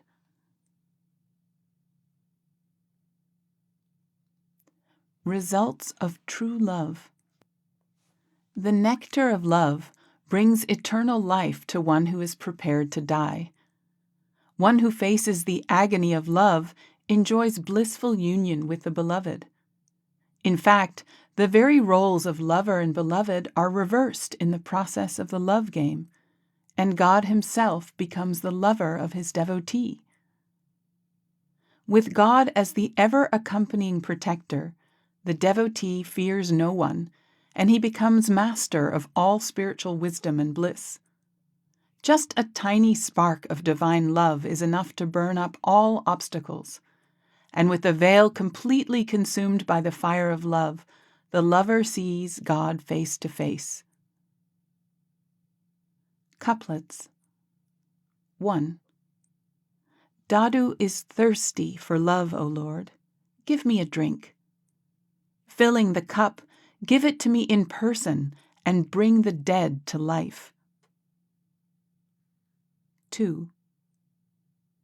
One who is intoxicated with love and devotion, whose body is writhing in pain, whose mind is always in agony, God dwells with him. 3. First comes the pang of separation, then the kindling of endearment. Thereafter, the mind is absorbed and merged in love. Then is there hope for union. 4. This mind becomes motionless in the wave of love arising from the pang of separation. It is dissolved in God's name. Rarely does anyone understand, O Dadu. 5. The lover is converted into the beloved. That indeed is called true love. Of that beloved, God himself becomes the lover, O Dadu. 6. God has become the anguished lover, and the anguished lover has become God. Such a deed has the torturous pang of separation performed, O Dadu. 7. When the true Lord stands over your head for protection, no hot wind can affect you. You live under the shade of his lotus feet. A great grace has been bestowed upon you, O Dadu. 8. One sits fearlessly by repeating God's name. Kal can never consume him. When you ride the elephant, O Dadu, then dogs bark in vain. 9. When love and devotion arise, one is firmly established in blissful meditation. With the grace of the Master, he then drinks the divine nectar, O Dadu. 10. By being dedicated to the Lord, millions of obstacles are removed. A spark as tiny as a mustard seed burns a huge amount of wood, O Dadu. 11. Whenever love of God appears, O Dadu, then all coverings of body, mind, and heart that veil the soul are burnt up. 12. Burn the body in the fire of separation. Then, through the flame of the fire of wisdom, everything from head to foot is ablaze. God then comes to extinguish the fire, O Dadu. 13. Impurities and blemishes of the mind are burnt up in the fire of separation. The separated lover will now see the vision of the beloved, O Dadu. Chapter 7. The Mind. Need for control. Ever since the mind was separated from its source, where it had been fearless and contented, it has become a weak slave of the senses, running constantly after lowly sense pleasures. Due to the irresistible attraction towards deceptively pleasant sense objects, the mind has become almost uncontrollable. In the forest of sense objects, it roams about like a mad elephant. Many sadhus, yogis, siddhis, and other spiritual aspirants have succumbed to the vagaries of the mind. Footnote: siddhis, those who have attained the power of performing miracles. End footnote. Because of its insatiable hankering for sense pleasures, it reduces one to the level of a pitiful beggar, begging from everyone, everywhere. Even when at times the mind seems to be dead, it becomes viciously alive at the slightest opportunity. One cannot afford, therefore, to be lulled into complacency by the apparent attenuation of this dreadful enemy, truly a snake. It is impossible to attain eternal bliss without the mind being under perfect control, which can be accomplished only through the grace of Guru and God. Couplets. 1. The mind is no longer in its fearless home. It has now taken abode in the fearful world. Being separated from the fearless one, a coward does it become. 2. Restrain this mind, O foolish one. Keep it confined within. The mind runs amuck like an elephant. Turn it back by using the goad, O Dadu. Footnote: the goad of Guru's word. End footnote. 3. Like an elephant let loose, the mind roams about. By no means is it bound. Many mahouts wore themselves out, O Dadu, but their efforts were of no avail. 4. The mind is the male elephant, Maya the female, and the world is the dense forest. Therein the stupid, demented creature has grown fearless. 5. So long as the mind is engrossed in sensual defilements, O Dadu, the Lord of the three worlds, the giver, enters not the heart. 6. So long as one is affected by pleasure and pain, the mind is imperfect. When one is no longer affected by anything, then the mind has become a perfect gem, O Dadu. 7. The perfected mind moves not. It enters into the immovable. The imperfect mind wanders in all 10 directions. Restless, it runs everywhere. 8. The shell soaks up the juice of nectar. It drinks not the salty water. The pearl grows within, while the shell remains closed, O Dadu. Footnote: by drinking the nectar of the name within and by refraining from the outer sensual pleasures of the world, one develops pearl-like purity within and obtains the vision of God. End footnote. 9. Like a tortoise withdrawing its limbs, bring back your senses and mind to the right spot, O Dadu. Be absorbed in the name of God and give up all else, O friend. Footnote.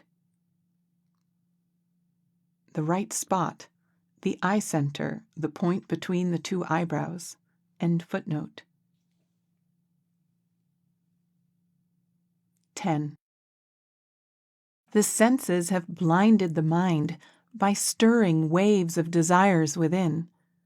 Forsaking the Lord and the Master, the mad one goes astray. 11. Without God, the mind is a pauper, says Dadu. It begs all over the three worlds. When the mind is given to God, all the desires of the beggar are removed. 12. Under the sway of the senses, the mind begs before all creatures. It demeans itself, even before the most wretched ones, and wanders around the three worlds, O Dadu. 13. It takes an eon for the mind to die, but it revives in a moment. The mind is a jester. Let no one trust it, O Dadu. Footnote.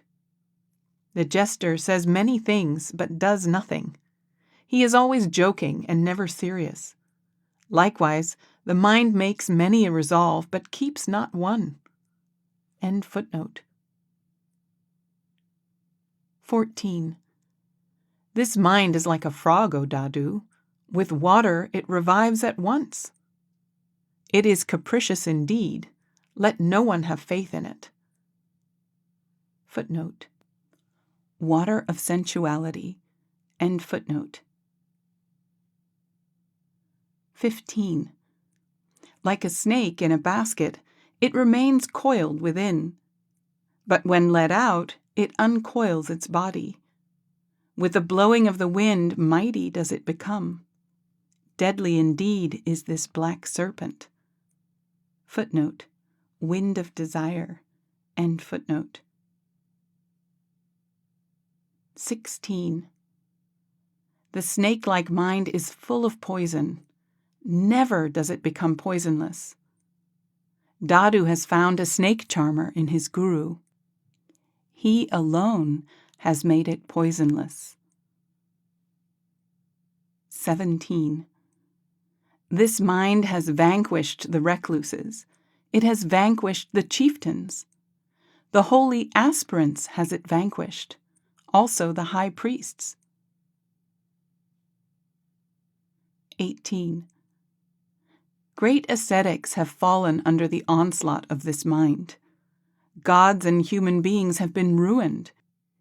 Included in them are Brahma, Vishnu, and Mahesh. The Creator alone can protect. Shabads. 1. Restrain, O God, restrain this mind. Roaring again and again it rises. It rushes with great speed and becomes engrossed in sense objects. Extremely restless, seeking sensual indulgence, it takes great delight in sensuality and has no fear.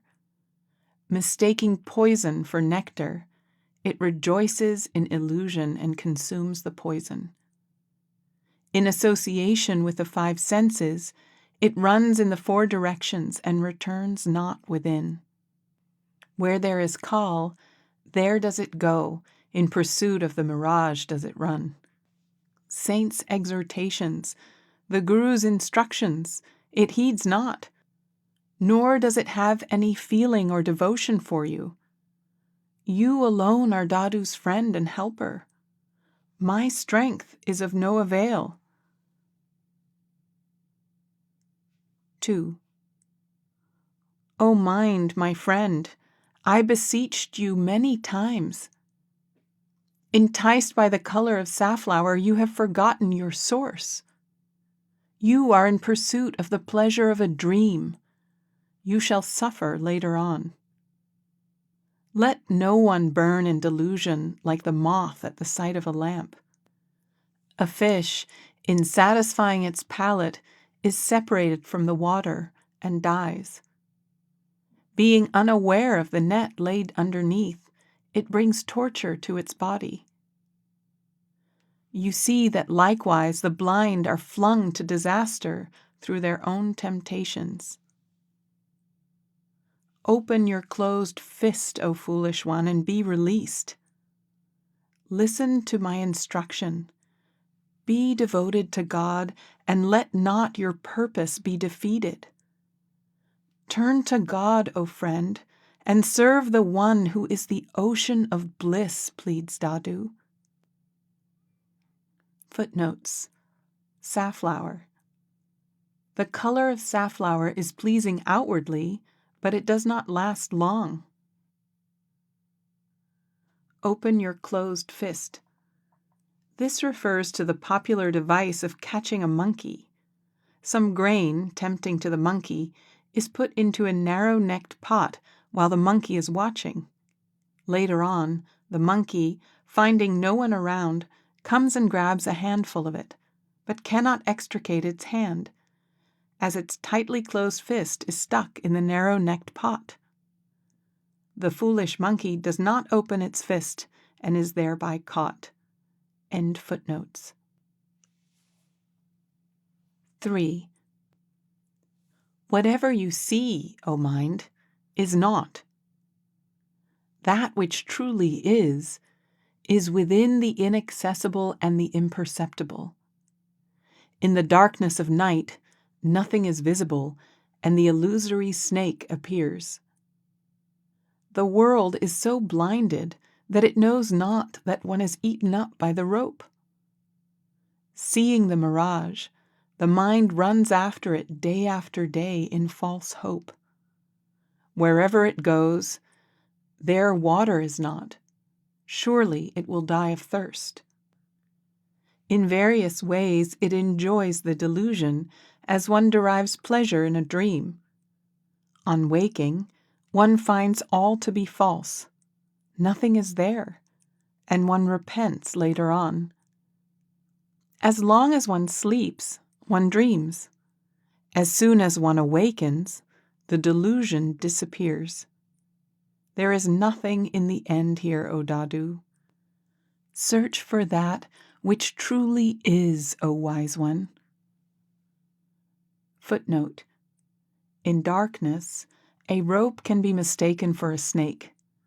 Likewise, in ignorance, the false world is mistaken for reality, and the ignorant person is consumed by it. Thus he is said to have been eaten up by a rope appearing as a snake. End footnote. Method of control. The mind, which is restless in pursuit of sense pleasures, stands still when it tastes the sweet nectar of God's name. One must fight this mind with full resolve. Slowly but surely, through concentrated repetition of the holy names given by the Master, through obedience to his instructions, and through frequent association with saintly company, it develops a distaste for lowly sense pleasures and starts relishing the enchanting divine music. In other words, the name is the only effective means to subdue the mind and make it absolutely motionless. Only then will perfect awakening and divine union be achieved. Couplets. 1. One who controls the mind by providing a fence through the repetition of God's name, and makes it steady by following the instructions of the Guru, he alone is a holy person. 2. Valiant is he who captures the mind and lets it not stray for an instant. The moment it tries to step out, he immediately catches it. 3. As many as are the waves of the sea, so many are the desires of the mind. Stilling them all, one sits with contentment, holding the thought of the one within. 4.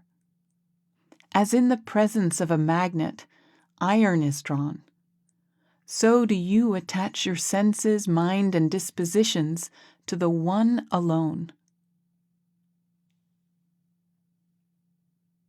5. When one discovers the true seat of the mind, then all regions come to his sight. When he brings back all 5 senses to that one point, then the secrets of the Holy Scriptures are revealed to him. 6.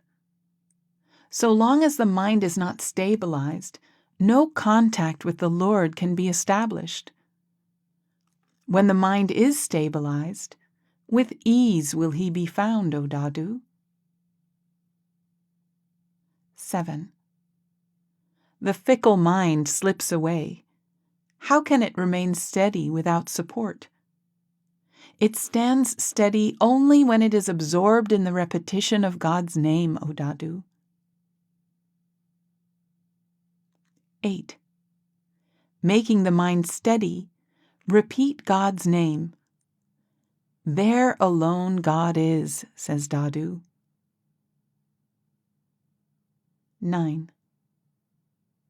Be intently devoted to the repetition of God's name. Then the mind will be motionless.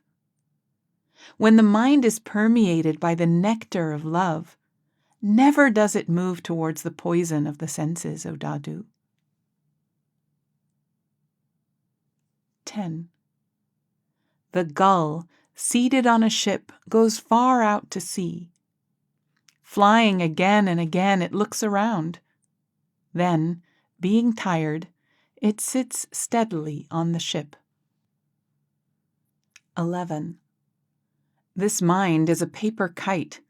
It flies up high in the sky. When it is soaked with the water of love, then it comes down near me, says Dadu. Footnote.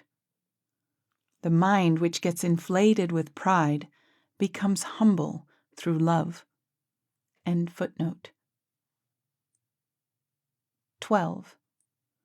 With the bliss of the repetition of God's name, the mind is purified and stabilized. Then alone can one obtain the vision of the supreme blissful Lord, O Dadu. 13. This mind has now forgotten the lane leading to the valley of hell. It is now attached to the eternal Lord. The Guru has shown the path, O Dadu. 14. Once the mind is attached to God, how can it go anywhere else? Like salt dissolved in water, it enters into the Lord, O Dadu. 15. The fickle mind wanders in the 4 directions. Bind it with the instructions of the Guru and bring it into the company of the saint. Then will it be united with the Supreme Lord, O Dadu. 16. Making millions of efforts, many were consumed by death, but the mind continued to run in all 10 directions. It is stopped only by God's name. There is no other way. 17. Let the mind be the horse, the vigilant aspirant be the rider, and one-pointed attention the bridle. Using the word of the Guru as a whip, some wise holy aspirant will reach the goal. 18. Vanquish the mind by means of the name. Discipline it through the teachings of the saint. Remove whatever duality is there. Then will there be bliss within, O Dadu. Shabads. 1. You alone are my keeper. There is none other. Wherever this fickle mind goes, there does Kal stand. Many a means have I employed, but it remains not steady. It goes where I forbid. It wanders intoxicated. Wherever it likes to go, it goes. It fears you not. What efforts then can be of any avail? It does as it pleases. All saints warn.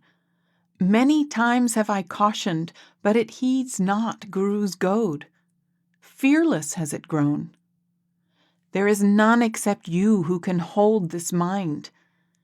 If you keep me, O my keeper, then alone will Dadu be kept secure. 2. The restless mind listens not to my instruction. It hauls me in all the 10 directions. In no time it comes and goes. In various ways it makes me insane. Again and again I forbid this mind, but it listens not to the slightest instruction. It flees from the body in such a way that one knows it not. Millions of efforts are employed towards this mind, but it remains not steady for a moment. This restless and fickle one wanders in all directions. What can anyone do to it? I am always worried within as to how to make this mind steady. Be dedicated to God. Remain in the company of the saint, and with ease it will be made steady, O Dadu. 3. Hearken, O mind, I shall kill you. I shall reduce you to pieces. I shall cut you into bits, and I shall fix you where God is. You heed not my words. Your head shall I smash. Never do you remain home. Instead you rush outside. You know not your own Lord and listen not to my instruction. A perfect disciple of the Guru is a valiant fighter, O Dadu. He battles against the mind. 4. The mind is attached to God. Now it goes not anywhere else. Being established in the immovable, it has become motionless. It can shake no more. As the snake resting on the sandalwood tree is captivated by its fragrance, so is my mind contented this time with God. As the bee forsakes not the fragrance and is bound within the lotus, my mind likewise is pierced by God's love and is absorbed in him. As the fish survives not without water and dies as soon as it is separated, so does my mind intently pine for God, says Dadu, thy servant. As the rainbird cries again and again for water and passes its time repeating the name of its beloved, so is my mind intently attached to God, O friend, says Dadu. Chapter 8. Karma. Divine Law of Justice. As you sow, so shall you reap. This law of divine justice is inescapable. Past deeds make the present life, and present deeds shape the future. An ordinary doer, acting under the conceit of I-ness, is bound by his deeds, whereas an unconceited person, looking upon himself as a mere instrument of God, remains uncontaminated by his works.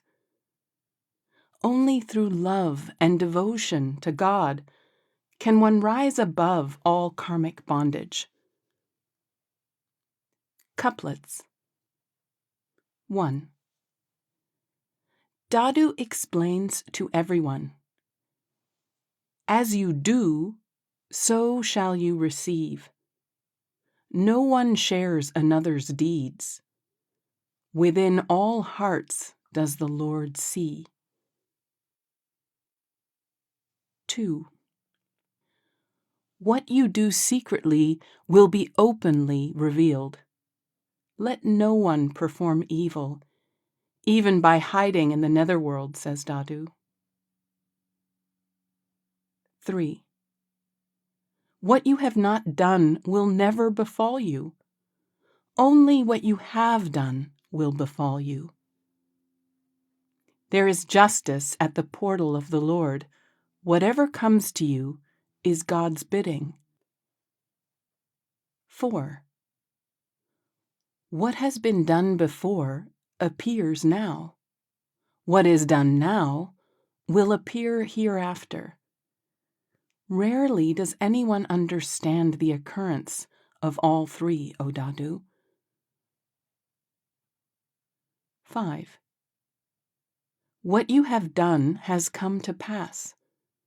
What you are doing shall be. You alone are the doer or causer. There is none other than you. 6. All that is poison or nectar, fire or water, the Master has explained. As one acts through thought, word, and deed, so does one receive as fruit. 7. Knowingly does a person perform good or bad deeds, O Dadu. Knowingly does he leap into the fire. Let no one blame God. 8. Whatever one does conceitedly as the doer, one is bound thereby. On being asked, he has nothing to reply, says Dadu. Footnote. This is the attitude of a saint who always works as an unconceited servant of God. God is the real doer, and the body with which the work is done is also his creation. The saint stands detached between the two. He is therefore never bound or contaminated by the action performed as divine service. End footnote. 9. The Lord alone who has given this body does or causes to do. Dadu, as a servant, stands only as a show betwixt and between. 10. Karma is the axe, and bodies are the trees of the forest which are cut again and again. By their actions, the worldly cut themselves as if by their own hands. Shabads. 1. My Lord alone is truth. Let people wear themselves out in various other pursuits. When a person was given birth, his destiny was marked on his forehead. It doesn't increase or decrease. All karmas are written there. All arrangements has the Creator made, and all beings did He create. The Creator is almighty, and He is near you, O foolish one. Even if you wander round the whole world, you shall obtain only your recompense, O Dadu. 2. Fear. O friend, fear. Fear the Supreme Lord. He takes account of your deeds and makes recompense in full. Therefore, perform no evil deeds. Take the truth. Give the truth. Let truth be the hallmark of your dealings. Preserve the truth. Reject falsehood. And no poison should you drink. Hold to the pure. Stay in the pure, and speak what is pure. Take the pure. Give the pure. and float not adrift elsewhere. What the merchant sent, you have come to purchase. Be not cheated in trade. He likes not untruth. He will send you again. You shall receive what you sow. On the difficult path, alone shall you go. Take no load. Do some such work whereby the blissful union may be achieved, O Dadu. Reincarnation and transmigration. Drawn by one's mental disposition and impressions of past actions, the soul is appropriately born in one life form or another, the total number of which is said to be as many as 84 lakh, 8,400,000. It is due to one's mental inclinations and attachments that one is born in heaven or hell, or in a happy or unhappy state of life as a human being, animal, bird, insect, or plant. This ever-rotating cycle of birth and death follows the individual everywhere and operates relentlessly. Only through God's protection can a devotee be freed from it. Let no one have any attachment for this world, for it is a vicious circle. Couplets. 1. Wherever one's thought dwells, there will that person rest. At his pleasure, he may go to the delusion of unreality, or he may merge into the Lord of the Self. 2. Where you keep your mind while living, to that abode shall you go after death. Your soul finds lodging in a place where it has hitherto been immersed. 3. Wherever one's thought is, there does he dwell. Where the thought is not, he goes not.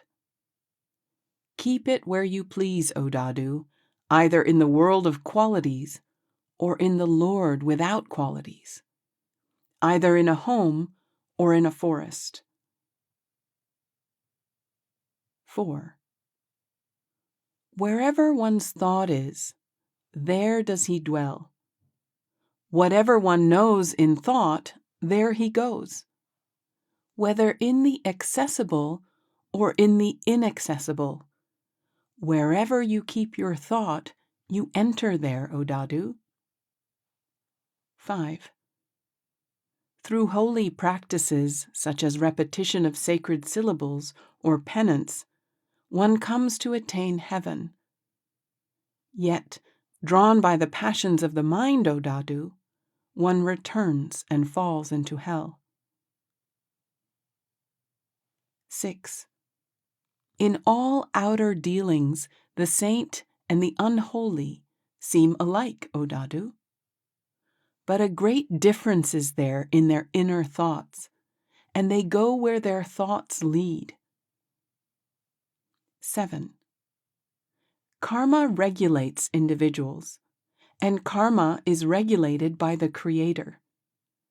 But none is there to regulate the Creator, O Dadu. 8.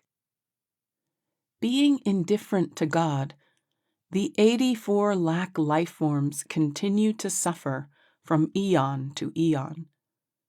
Rotating in the cycle of birth and death, they are tormented in the world.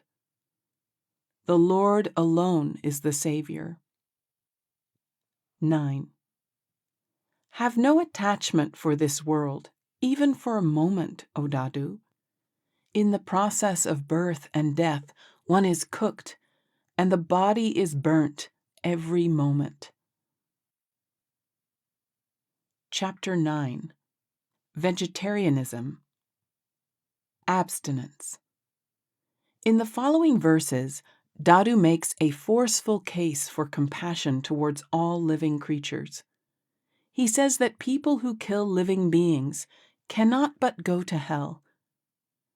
Meat eaters are manifestations of death for the creatures they eat.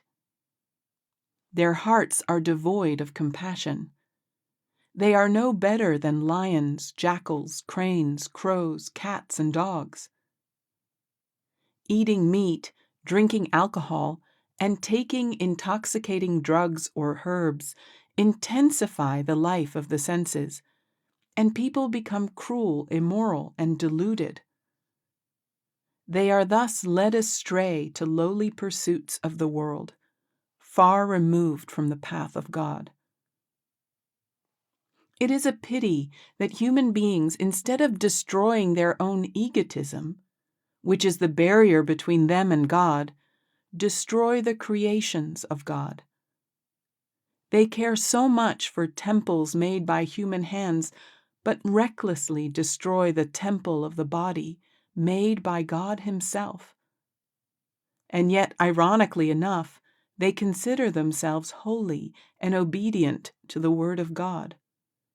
Someday, they are bound to meet the fate of the beings they have killed, because of the relentless operation of the inviolable law of karma, according to which all suffer pain to the degree they have dispensed it. What can be more cruel than to kill innocent creatures who have no words to communicate and who live simply on water and grass? Couplets. 1. If anyone takes the life of any other creature, that person goes to hell. I tell you the truth, there is no doubt about it, says Dadu.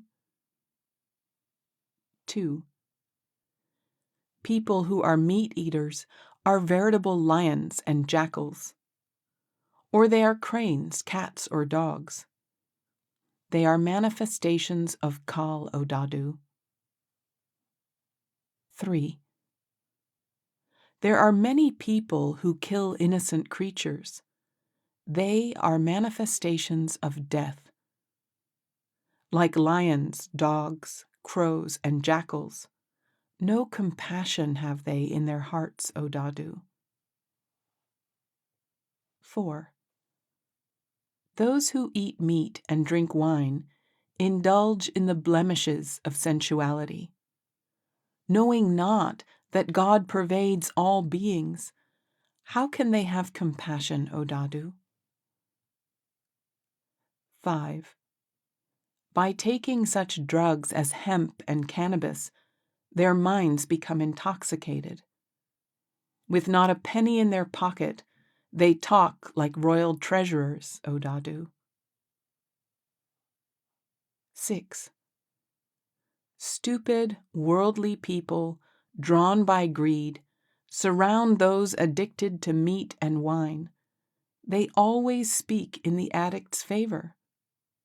Indulging in oppressions, tyrannies, dissensions, and waylaying, the greedy ones support the addicts from beginning to end.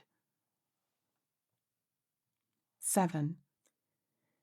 Seeing holy aspirants curbing their body and mind for the sake of the Lord, they jeer at them.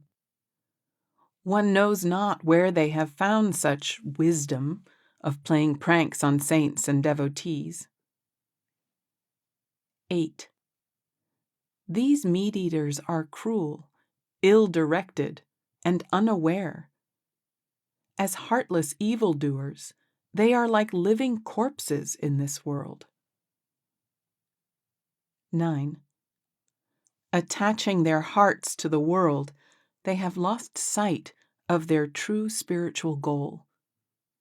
Abandoning benevolence and the name, they live on the earnings of butchery, O Dadu. 10. While cutting the throat of the poor innocent goat, they mutter holy syllables. They offer their holy prayer all 5 times a day, yet their actions show no conformity with their faith whatsoever, O Dadu. 11. They kill not the defilements seated within them, but they go out to kill those who are souls of the Lord. 12. What bravery is there in killing feeble mortals? Kill your attachment, O brave one. You kill not your own ego. In killing others alone are you expert. 13. Whatever beings you kill, the same ones will kill you in turn. Whatever beings you save, the same ones will save you in return, says Dadu. 14. The temple that you have made, you keep with care. But the one, that self, the jewel that God Himself has made, you destroy. 15. People have constructed the mosque, and to that they bow down. But the one which God Himself has created, that do they demolish. 16. The creatures that have no words to communicate, that live merely on water and grass, such creatures do people destroy. No awakening arises in their heart. 17. You create animosity against living beings. You have no compassion in your heart. Those that are images of God, O Dadu, you go to destroy them. 18. Blacken the edge of your slaughtering knife. Remove the thought of killing from your heart. All of those are images of the Most High. Slay them not, O deluded priest. 19. Cut the throat of anger. Kill egotism, O noble one. Make a sacrifice of the 5 senses and spare these living creatures.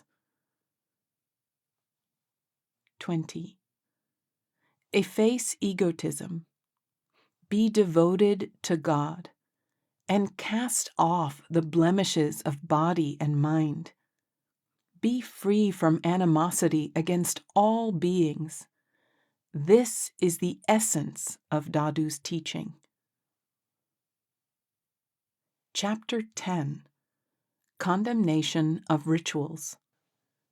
Mockery of spiritual practice. Without inner practice, outer marks of holiness such as rags, saffron robes, sandal marks, rosaries, ashes, shaven heads, matted hair, and begging bowls are simply hypocritical. True lovers of God make no such outer displays, which are meant only for the world. Devotees' entire practice is internal.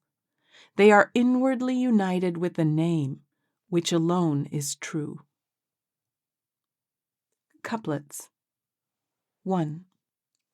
The whole world makes an outer display, whereas the practice of the saint is within. This is the difference between the two. Hence no accord is found between them. 2. A new pot, taken from the potter's furnace, may be decorated with many pictures outside. But of what use will it be to you, O Dadu, without any contents? Such are the ones who make outer displays of religiosity. 3. From one who bears no outer religious symbols, but has unfathomable riches within, receive the wealth and keep it within your heart, O Dadu, and be obedient to such a saint. 4. There is a great difference between a saint and a mimic. The two are as far apart as earth and sky. The saint is absorbed in God, whereas the mimic pins his hopes on the world. 5. I have nothing to do with rosaries and sandal marks. They are of no avail, says Dadu. The one alone dwells within my heart. Day and night I repeat his name. 6. The heart within abounds with worldly desires, but externally one is a recluse. Putting on rags, such a one makes a display before all the world. 7. Let no one ever meet a recluse who makes outer display, O Dadu. While talking of nectar, he consumes poison. Meeting with him is ruination for the life of the self. 8. Changing his garb like an actor, he appears in the guise of a mendicant. Having no knowledge of the ways of holy pursuit, he claims he has found the indescribable. 9. Led by delusion, he has his head shaved. This is not the way of spiritual practice. No inkling does he have of the Supreme Lord. Indeed, nothing is accomplished by such deceit. 10. Although she adorns herself magnificently, the deluded bride finds not her beloved. In the end, she will engage in adultery with the world, O Dadu. 11. Adorning herself to the full, the deluded one makes a display for the world. She adorns herself not within, where the beloved dwells. 12. Wearing the rosary, a veritable shackle, the hypocrite wins the faith of the credulous. Hearing his beguiling words, they are misled. He thus becomes a Soami and eats their food at ease. Footnote. Soami literally means the Lord or Master. In its proper sense, it is used only for a true saint who has become one with the Lord. But in popular usage, anyone who indulges in outer show of spirituality is called a Soami. End footnote. 13. Yogis, mendicants, Jain or Buddhist monks, also the Muslim priests, and the 6 orthodox systems of Hindu philosophy. All are forms of deceit, O Dadu, if they are bereft of devotion to God. 14.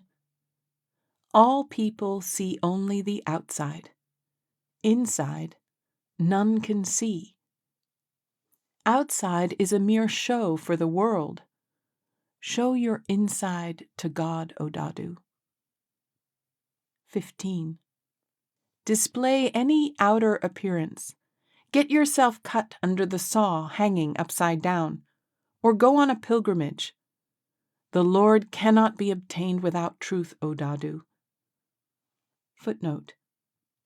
In medieval times there was a belief that whoever voluntarily sacrificed his life on a special saw, kept in the holy city of Varanasi, would attain salvation after death. End footnote. 16. The name of God alone is true. Keep that within your heart. Forsake all hypocrisies and cumbrous practices. This is the teaching of all saints, O Dadu. Shabad. Recognize, O disciple, the true yogi, the Supreme Lord, the one who dwells alone yet pervades all. This yogi keeps no begging bowl, bag, or sacred supporting staff. He dwells not in any monastery and takes not anyone's wealth. Understand this carefully. He keeps no wind instrument, nor does he indulge in any ascetic practice. He besmears not his body with ashes and wears not rags. No matted hair does he keep. No muttering of holy syllables does he practice. No deerskin cushion or begging rounds does he require. He goes not on pilgrimages, dwells not in the forest, eats not by begging, and entertains not worldly hopes. He is an immortal guru, an indestructible yogi.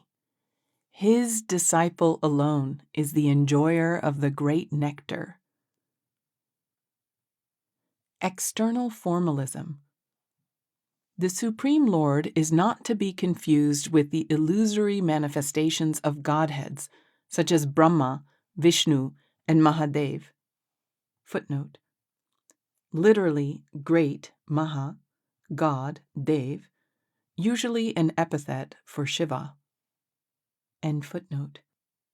The widely prevalent idol worship of gods and goddesses is unfortunately mistaken for worship of the Supreme Lord. All rituals, outer ceremonies, and external practices, such as stone and water worship, pilgrimages, going to temples, Vedic and other rituals, recitation of scriptures, bathing in the so-called holy waters, observing silence, and calling out to God from the minaret, are vain and futile. They are perversions of true inner spiritual practices. Couplets. 1. All worship the Mayic form of God that is illusory, but Dadu sings the glory of the One, who is imperceptible, beginningless, and the source of all. 2. The whole world worships the Vedas of Brahma and the image of Vishnu. They offer service to Mahadev. Where does anyone care for the Creator? 3. Moved by illusion, they carve out an idol and consider it to be God. Another idol they make for what they call the Mother Goddess.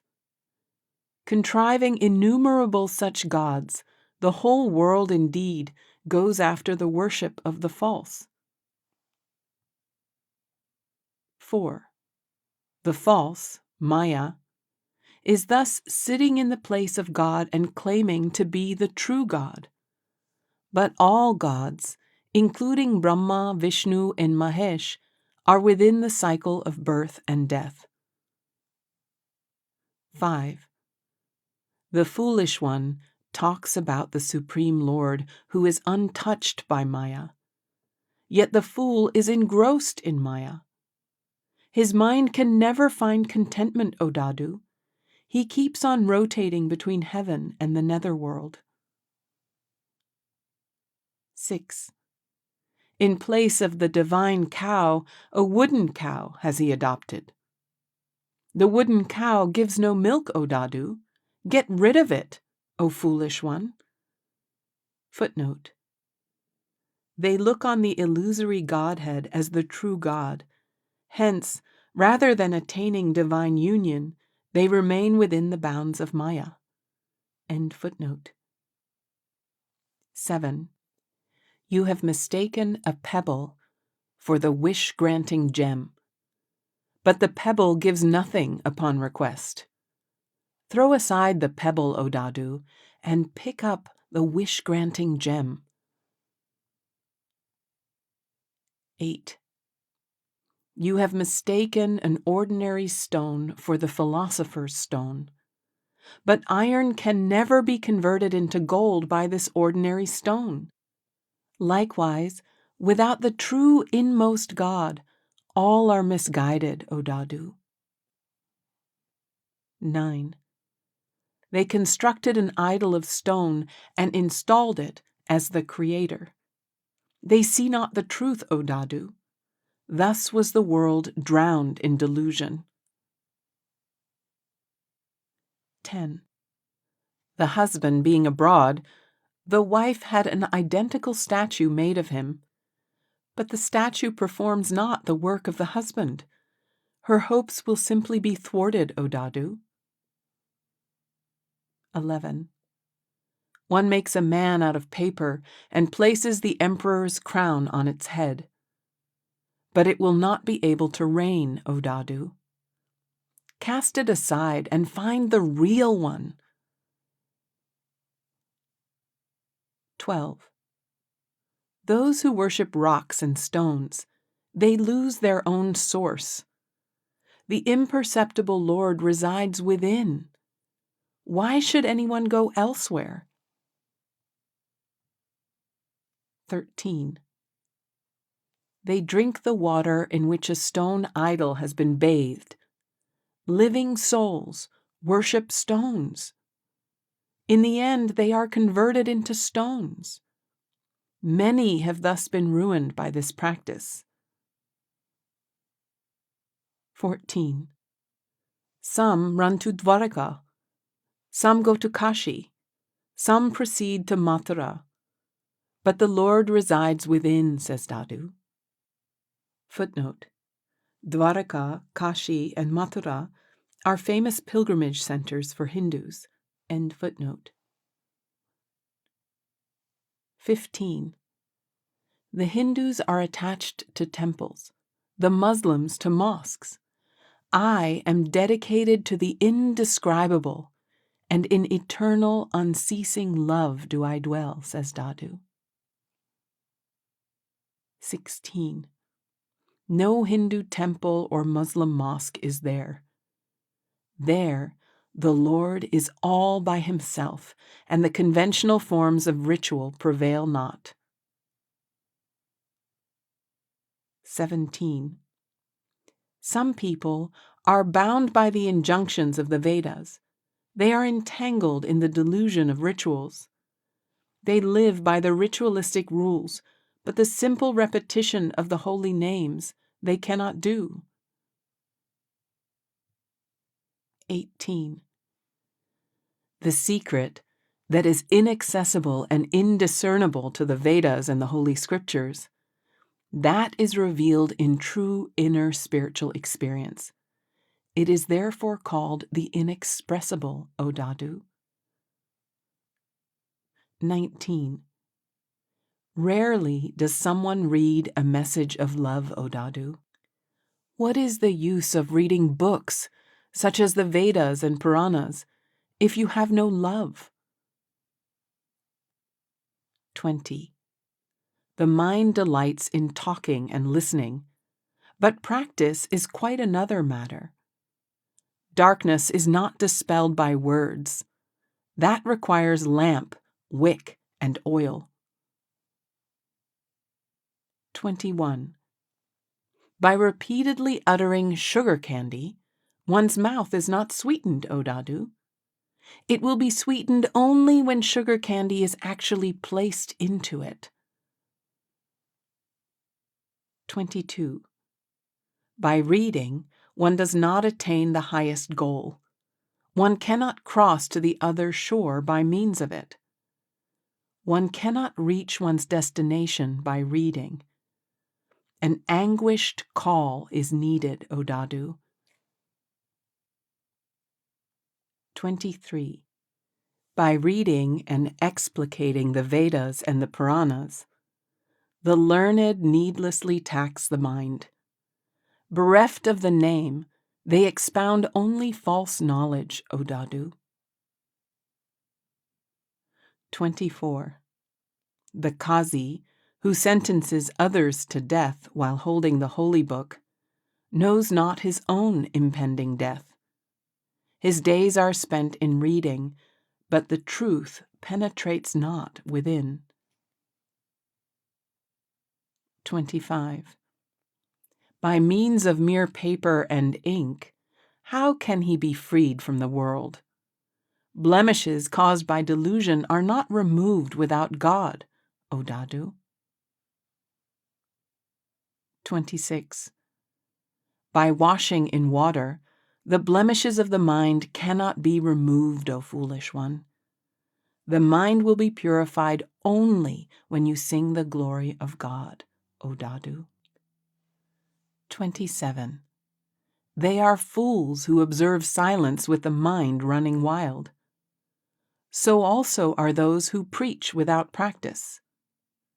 One who is immersed in God with ease, he alone is wise, O Dadu. 28. What will be gained by meditation if the mind is not cleansed, O Dadu? To what end do the crane and the cat meditate but to prey upon helpless animals? 29. Be daily in attendance in his service. Why should you bemoan? Call out to God there, O Mullah, where the highest Lord is manifest. Footnote. In Islam, the faithful are called to prayer from the minaret of the mosque 5 times a day. The mullah, Muslim priest, leads these prayers. Dadu is saying that one need not shout for God outside. He is to be found within through intense meditation. End footnote. Shabads. 1. The worldly minded are blind. They see not with their eyes. The one who has created them, him they know not. They worship stone and take the life of living creatures. Purity comes not to their sight. Thus they tend towards hell. They worship various gods and are devoted to the mother goddess.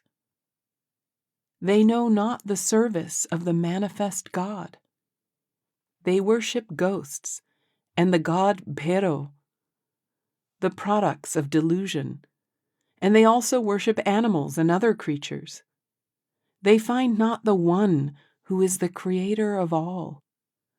For their selfish worldly purposes there is nothing that they will not do.